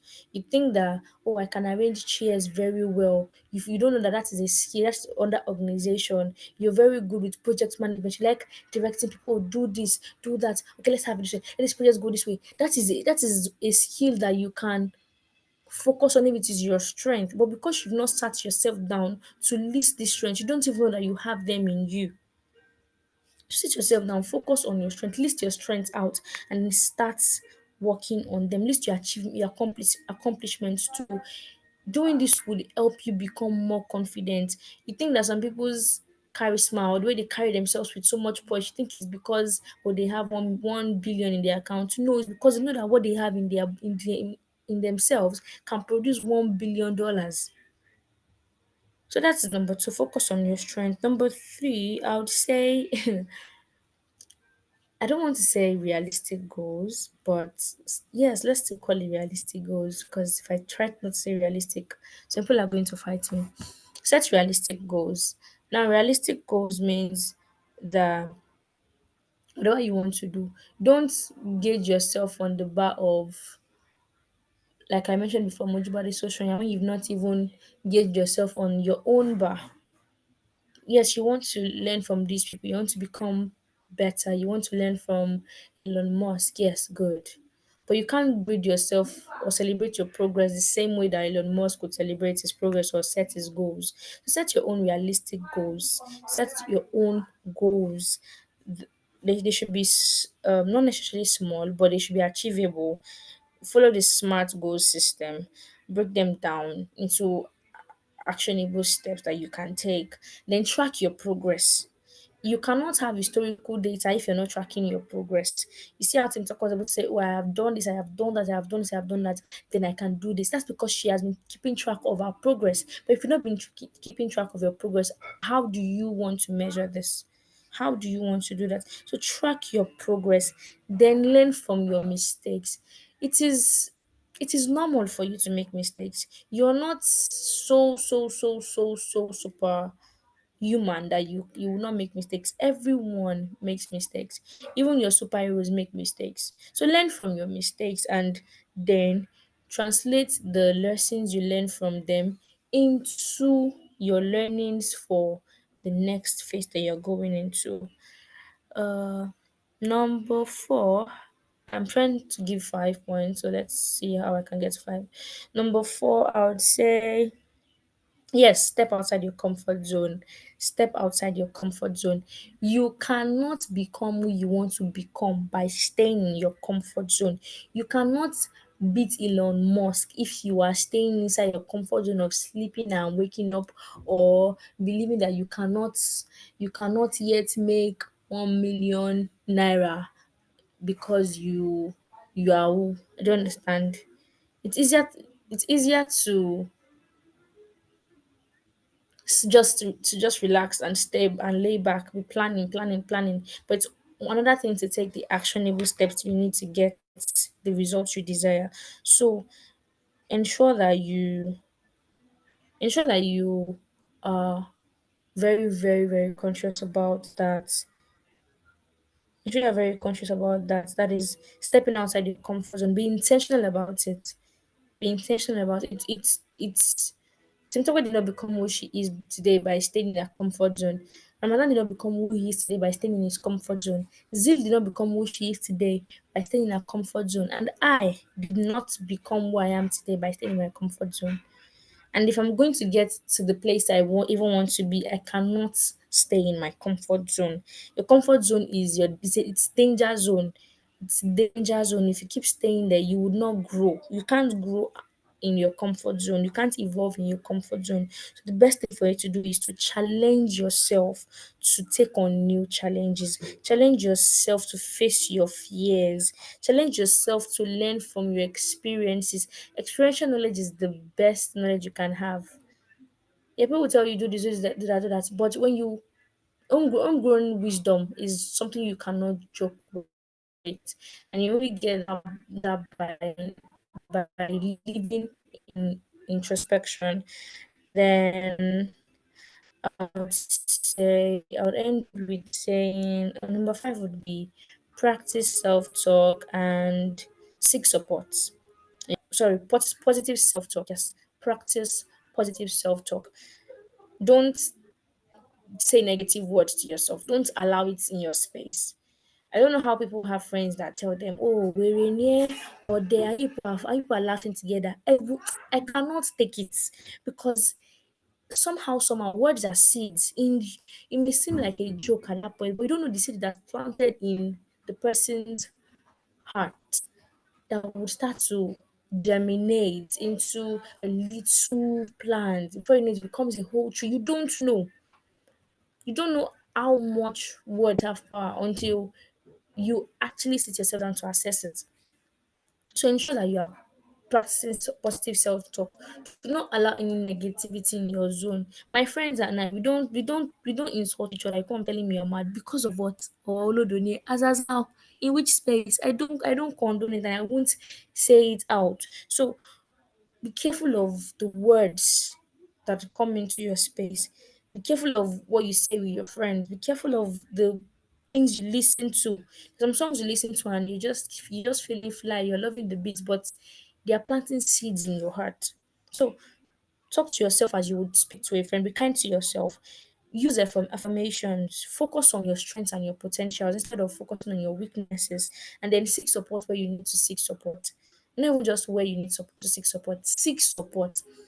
It took me forever, and I'm still on that journey of learning that it's it's only brave people that ask for help, not because they don't think they can do it, but because they understand that they also need help. All of us, we need help at different points. Talk to people that can help you. Seek help at different points where you can, even when it is hard for you to seek help. For some of us, are used to being Mr. Independent, that it's hard for you to ask for help. Fight that spirit. Ask for help. Now I would ask for help. Can you help me do this? Can you help me do that? Not because I can't do it, but because I also want to build that strength of asking for help, because it is a strength. It is a strength. So in summary, I mentioned that you should what did I mention as number one? You should identify and challenge your negative thought patterns. Number two, you should focus on your strengths. Number three, you should set realistic goals and celebrate your progress. Number four is you should step outside your comfort zone. And number five, practice self talk, positive self talk, and seek.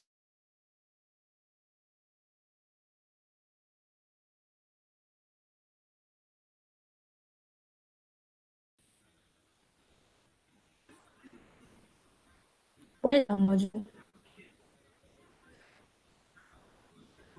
All right. Fright, are you done? I think I at some point. Okay. All right. Thank you so much. Smart said there. That was value packed, and I really do hope that we're taking notes. I mean, you took your time to be present here, so make the most out of it. You could be watching television, you could be doing any other thing, but you decided to be here. It shows that you are intentional. So raise your intentionality to its peak.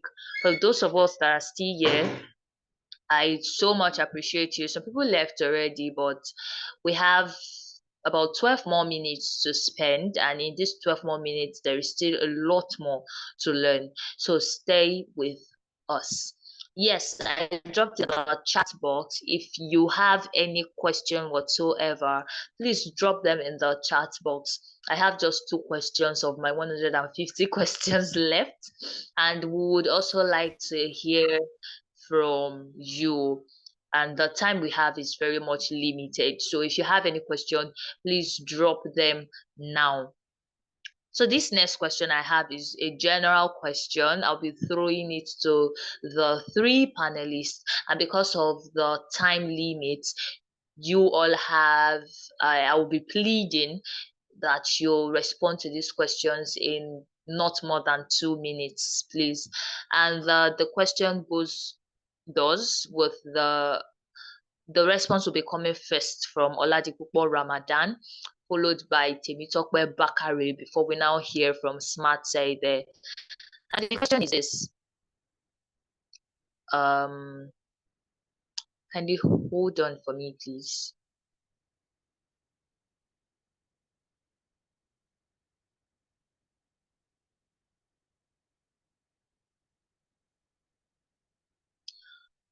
Okay, yes. So the question is, how do we resist obstacles and discouragements while taking steps to build confidence?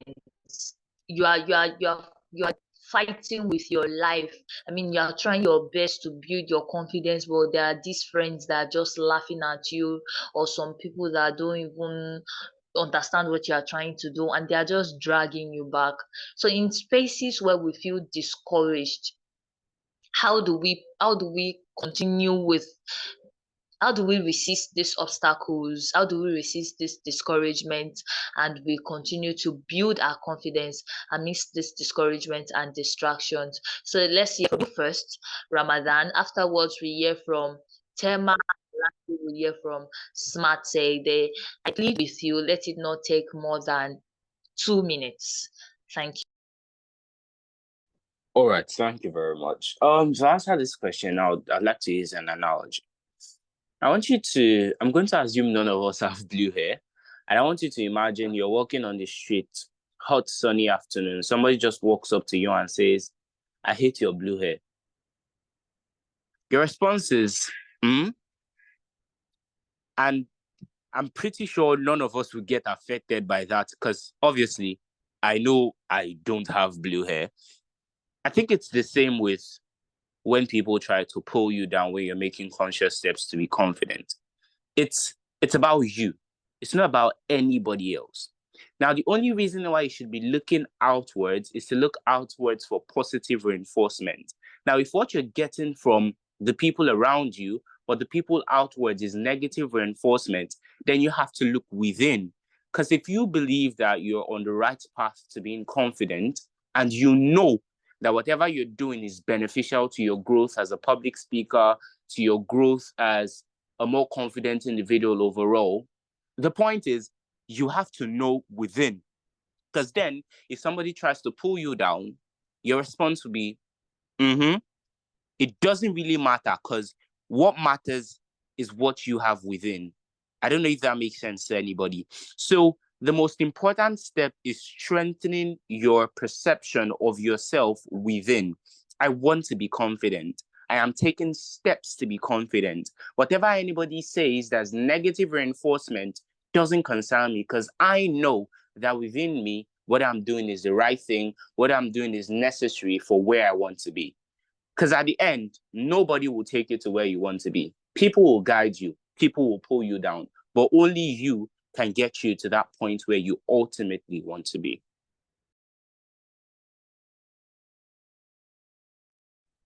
Thank you. Thank you so much. Let's have you, Temitope Bakari. All right. I believe that before you embark on any journey or before you make any decision, you must have your why. WHY. You must have your why. So when you get to that point where you feel a certain way or people are trying to pull you down, go back to your why. Your why should be strong enough to keep you going, regardless of whatever the situation is, regardless of the situation, regardless of your challenges or circumstances. Your why, the reason why you even decided to embark on that journey, the reason why you decided to be confident, the reason why you want to be whoever it is you want to be in life, go back to that reason. And that reason must be strong enough to keep you going. Because trust me, you're going to face a lot of backlash.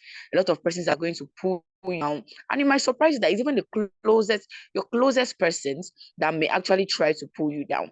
So go back to your why. Once your why is strong enough, once your why is really, really strong enough, it will keep you going regardless. So before you go on any journey, know your why. And that why, be confident that your why will keep you going. It will be strong enough to keep you going on that journey, and you will not allow external factors affect you. And two, surround yourself with like-minded individuals. Surround yourself with like-minded individuals. I changed my circle of friends in 2024. This year, I changed my circle of friends, and trust me, it has helped my life. It doesn't mean your friends are bad. They are just bad for the position you are going for. They are not bad people, but they are not fit for the position you want to get to. These persons are not persons that will help you get to that position. Does it make them bad? No. But for where you want to get to, these persons are bad. So you might want to change your circle of friends.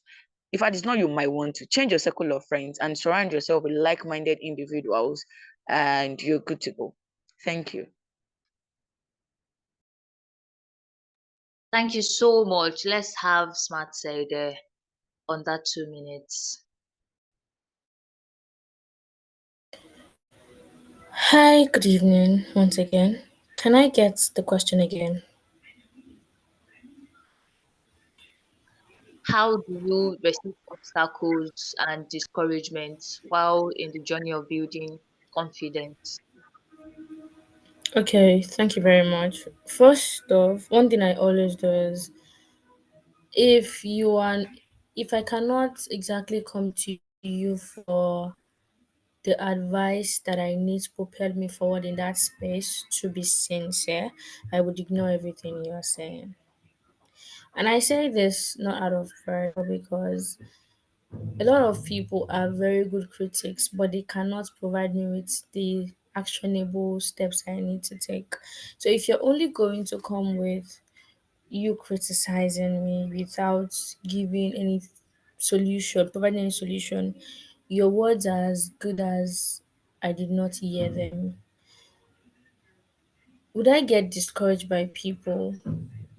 Well, for someone who doesn't really listen to a lot of voices, I can't say that I've been affected by that a lot because I have specific people that I listen to, and if you're not any of these persons, or if you don't position yourself as someone who can help me in that situation, I am definitely not taking your advice when it comes to criticism when you've not given me beneficial ways to help me grow.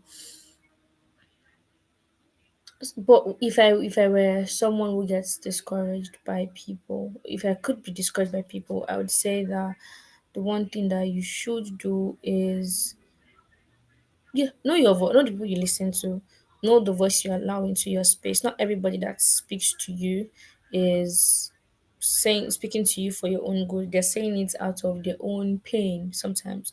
So know that not everyone is out for your best interest. Know those who are out for your best interest, and then work with those people. What else is in that question? What else is in that question? Then what else is in the question, please? I think you pretty much answered it already. That was Okay, summary. thank you very much. Thank you so much. Yes, thus this meeting is supposed to end in 2 minutes. When I asked you people to send your questions, you are not sending it. Now this meeting is supposed to end in 2 minutes, and I'm seeing 4 questions here. What is to be done? Well, before I proceed to asking the questions that I will be able to ask before the session ends, the links to become an Ore speaker by following the social media platforms and by joining the OraeSpeak community on WhatsApp has been sent into the chat box. Do well to click on the link and do the needful. So the very first question that came in was Magida de Crula. I forgive me if um forgive me if I didn't pronounce the name as correctly as I should. The first, so this is what's going to happen actually. This will be the only question that I'll be asking. Oh my god, we have just 1 minute left. Okay, so this is going to be the resolution. Your questions, kindly ask them on the group chat. I am certain that you are aware of the ConfiBoost group chat. So please direct your questions to the group chat. Our panelists are also present on that group. So address your questions. I will tag the panelists will be tagged on the group. So address your questions to the panelists on the group chat, and they will be responded to for those people that still have more questions, because right now I can't take any more questions. Yes, but okay, I'll just read the ones that I have here. If you have questions, please don't send it here any longer. Send it to the group chat. I'll just quickly rush through the questions that we have here. So Mazida Dikula, as I was saying earlier, is asking if the speakers she says, I want to ask if the speakers can give us things to read, watch, or listen to be a better public speaker, to become a better person generally, whether it's a book, YouTube channel, or a public figure. So, who will be willing to answer that question very briefly? Anyone at all can do that, any of the panelists. I think I'll just direct it to Smart Headed just for us to be straight and direct. Okay, thank you very much. Can I have the question again, please? Something to read, watch, or listen to become a better public speaker, or to become a better person generally. Okay, first of all, for becoming a better speaker, I would advise you read Talk Like Ted, read How to Win and Influence People by Dale Carnegie, and what else? Start with those two books. Then you should be in a race speak. Belong to a community of of speakers at OraeSpeak, every Monday we have something called our Q&A session where you come with your questions, we interact, and we answer your questions. We also have courses that you're able to access by 2025 that you can just take to help become a better public speaker. Currently, we are rounding up our Oremorphosis program, which is really intense and has been going on for quite a while now. So ensure that you belong to community leaders and take courses that would help you in becoming a better person. I would say know the persons you listen to. Determine for yourself what you want to achieve, who you want to become, and then start working on becoming that person. When you're working on becoming that person, you know what personalized action plan you need. And if you need the help of life, if you need life coaching, just find life coaches around you that can help you. That's the way to go. Thank you. Thank you so much. Thank you so much, Masaide. I believe that answered the question. The next question goes directly to you again. It says from Diaso Gabriel. My question is directed to Smart Saide. When Zeal read your citation, she mentioned the many endeavors you engage in. My question is, how do you create a balance, making sure none of them suffers? Okay. So this question is what many people call how do you multitask? First of all, I don't believe in work life balance. I don't believe that there is a balance. I can never believe that there is a balance. So I don't try to achieve work life balance. What I work to achieve is work life harmony, which means that there is an harmony between everything that I'm doing. Different aspects of my life calls for different levels of energy at different points in time. At the moment, I'm currently focusing on making money. Let's be honest, I'm currently focused on making money and making impact, right? And that means I'm putting myself more out there. I'm showcasing my skills. I'm showcasing stuff. At some other points of my life before now, I was focused on getting the knowledge, and that was good during that period. While I was getting knowledge, I was also implementing them at different points. And at that point, that's what I needed. I wasn't trying to actively make money at those points. I was trying to become before I get there. But then how do I create an harmony for all of them? It is by knowing which one I need to prioritize by time. Know which area of your life you need to have that is retrogressing. Yes, know the one that is retrogressing, meaning that it's not growing in the way it's supposed to go, it's growing backwards or it's just stagnant. Know those areas and work on them. Those ones require more energy from you at that point. While you are working on this one, you're also working on the other aspects of your life. But the one that has your major focus at that point is the one with the retrogressing area. Know the ones that are currently good and they can keep flying without you putting in the same level of energy that you used to, because the energy you've put into them up to that point is still going to sustain them as you go further. That is another way. Then you're working more on the retrogressing part while you're also working on the others. Now you're going to be able to create an harmony, not a balance. Harmony in that this one is growing, this other parts are also growing, although not as rapid as the one I'm currently focused on. When you get to the point you want to get to on that retrogressing area, now you can pick another area to focus on. Not every area of your life requires the same level of energy, the same level of focus at the same time.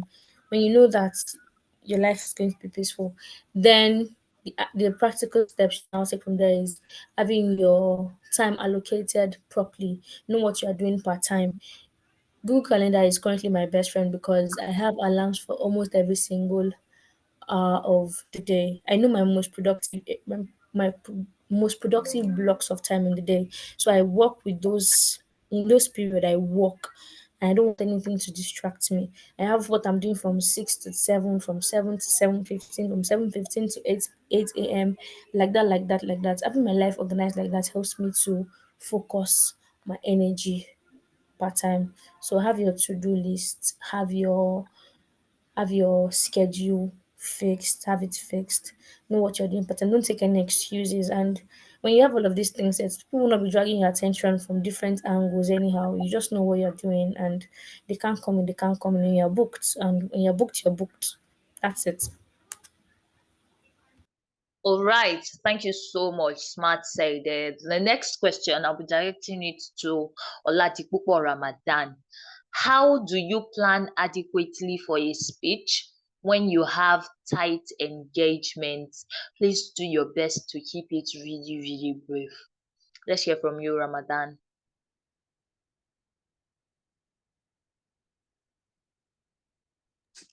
Am I audible? Yes, you are. Right, all right. So yes, planning for speeches when you have tight engagements, that's pretty much the story of my life.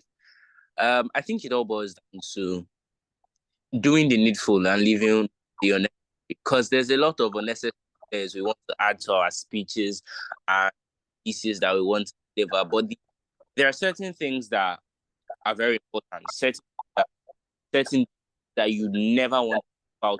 For instance, the statistics, the structure of your debate, these are very necessary. But then there are certain add-ons like a flowery intro, lines, and all of that.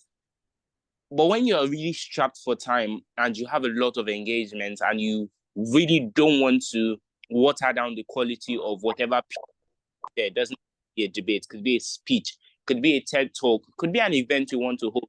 What technicalities of these?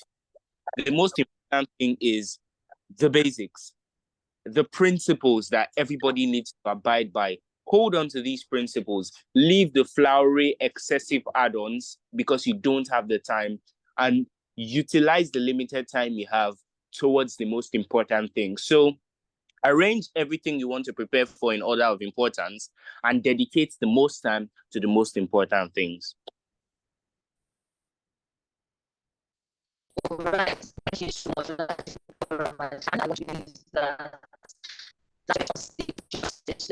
Has been asked, and this is going to be the last question for today.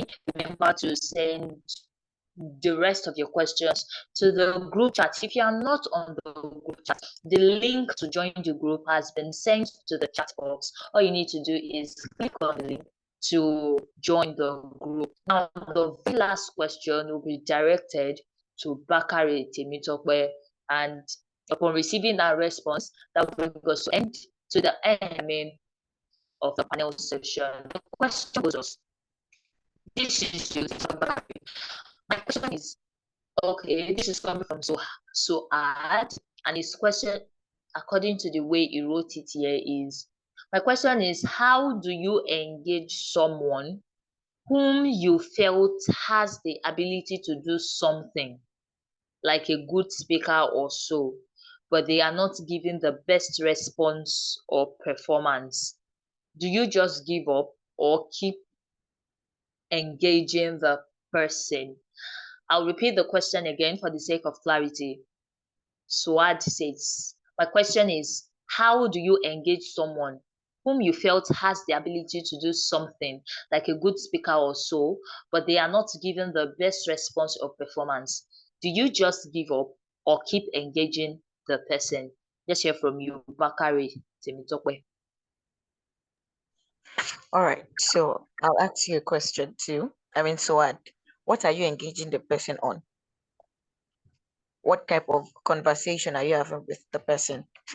It's like going to bring someone who is really knowledgeable about agriculture to come and talk about computer science. So like, if you're talking to somebody and I'm hearing myself again. Okay.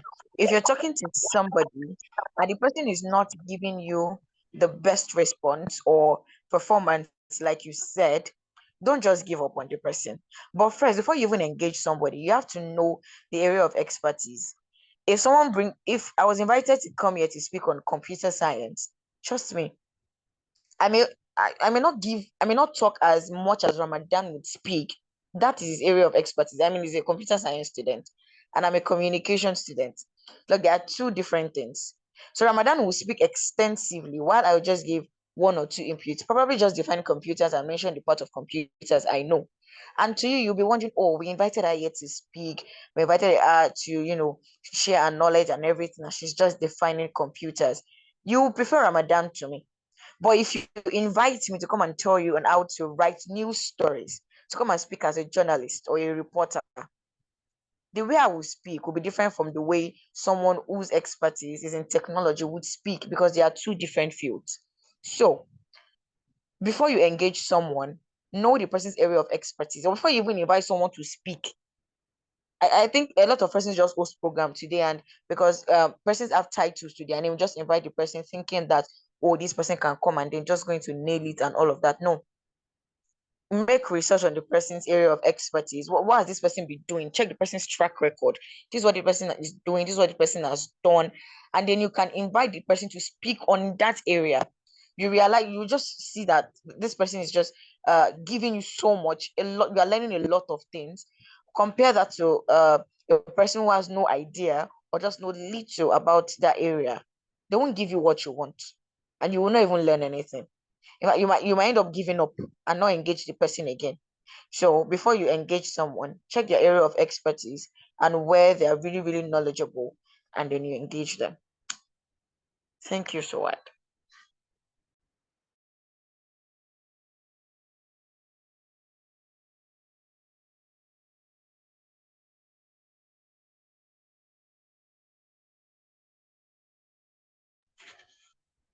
Over to you, Zil.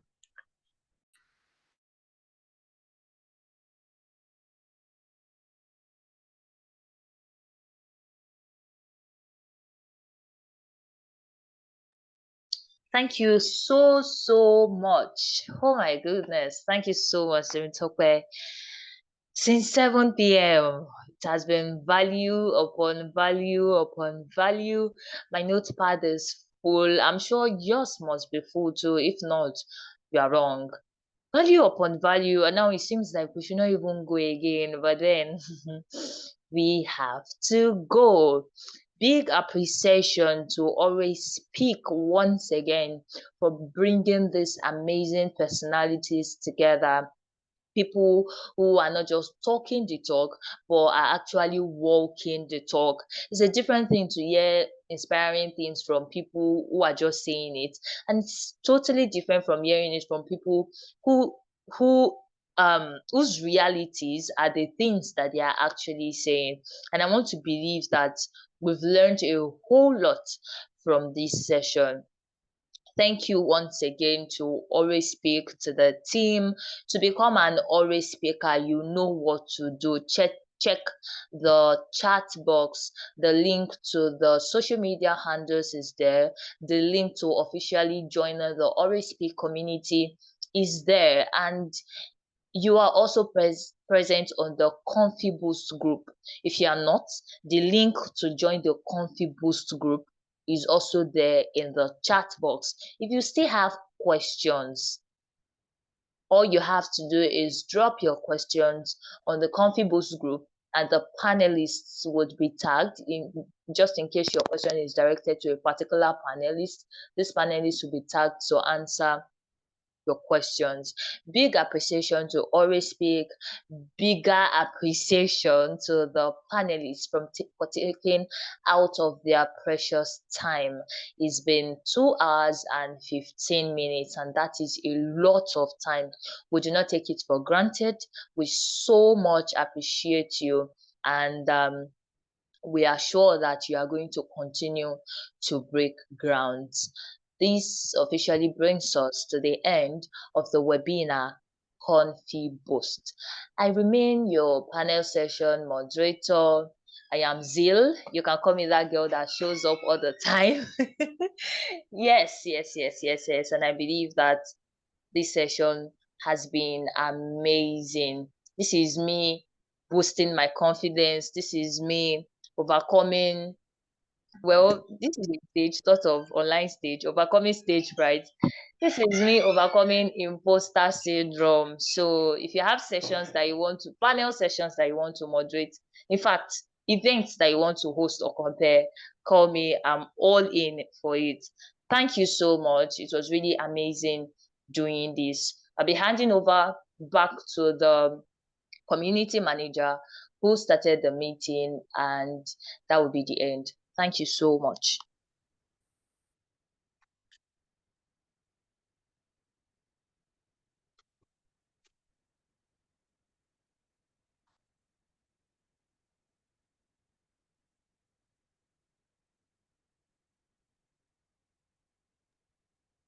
Is the community manager okay?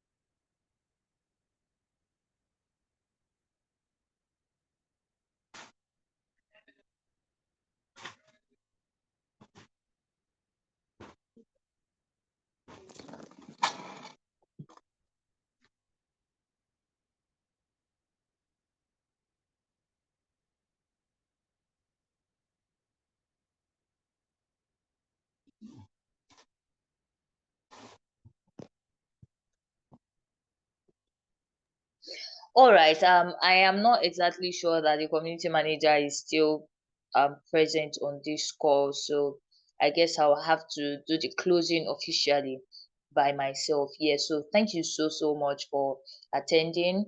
We are glad that we've been able to impact knowledge from OraeSpeak, and we also appreciate your presence. Thank you so much. God bless you. Remember to not just close the book, but ruminate over everything that you've learned and put them into practice. We look forward to seeing you with your confidence boosted 100%. Thank you so much. God bless you. We can exit the platform now.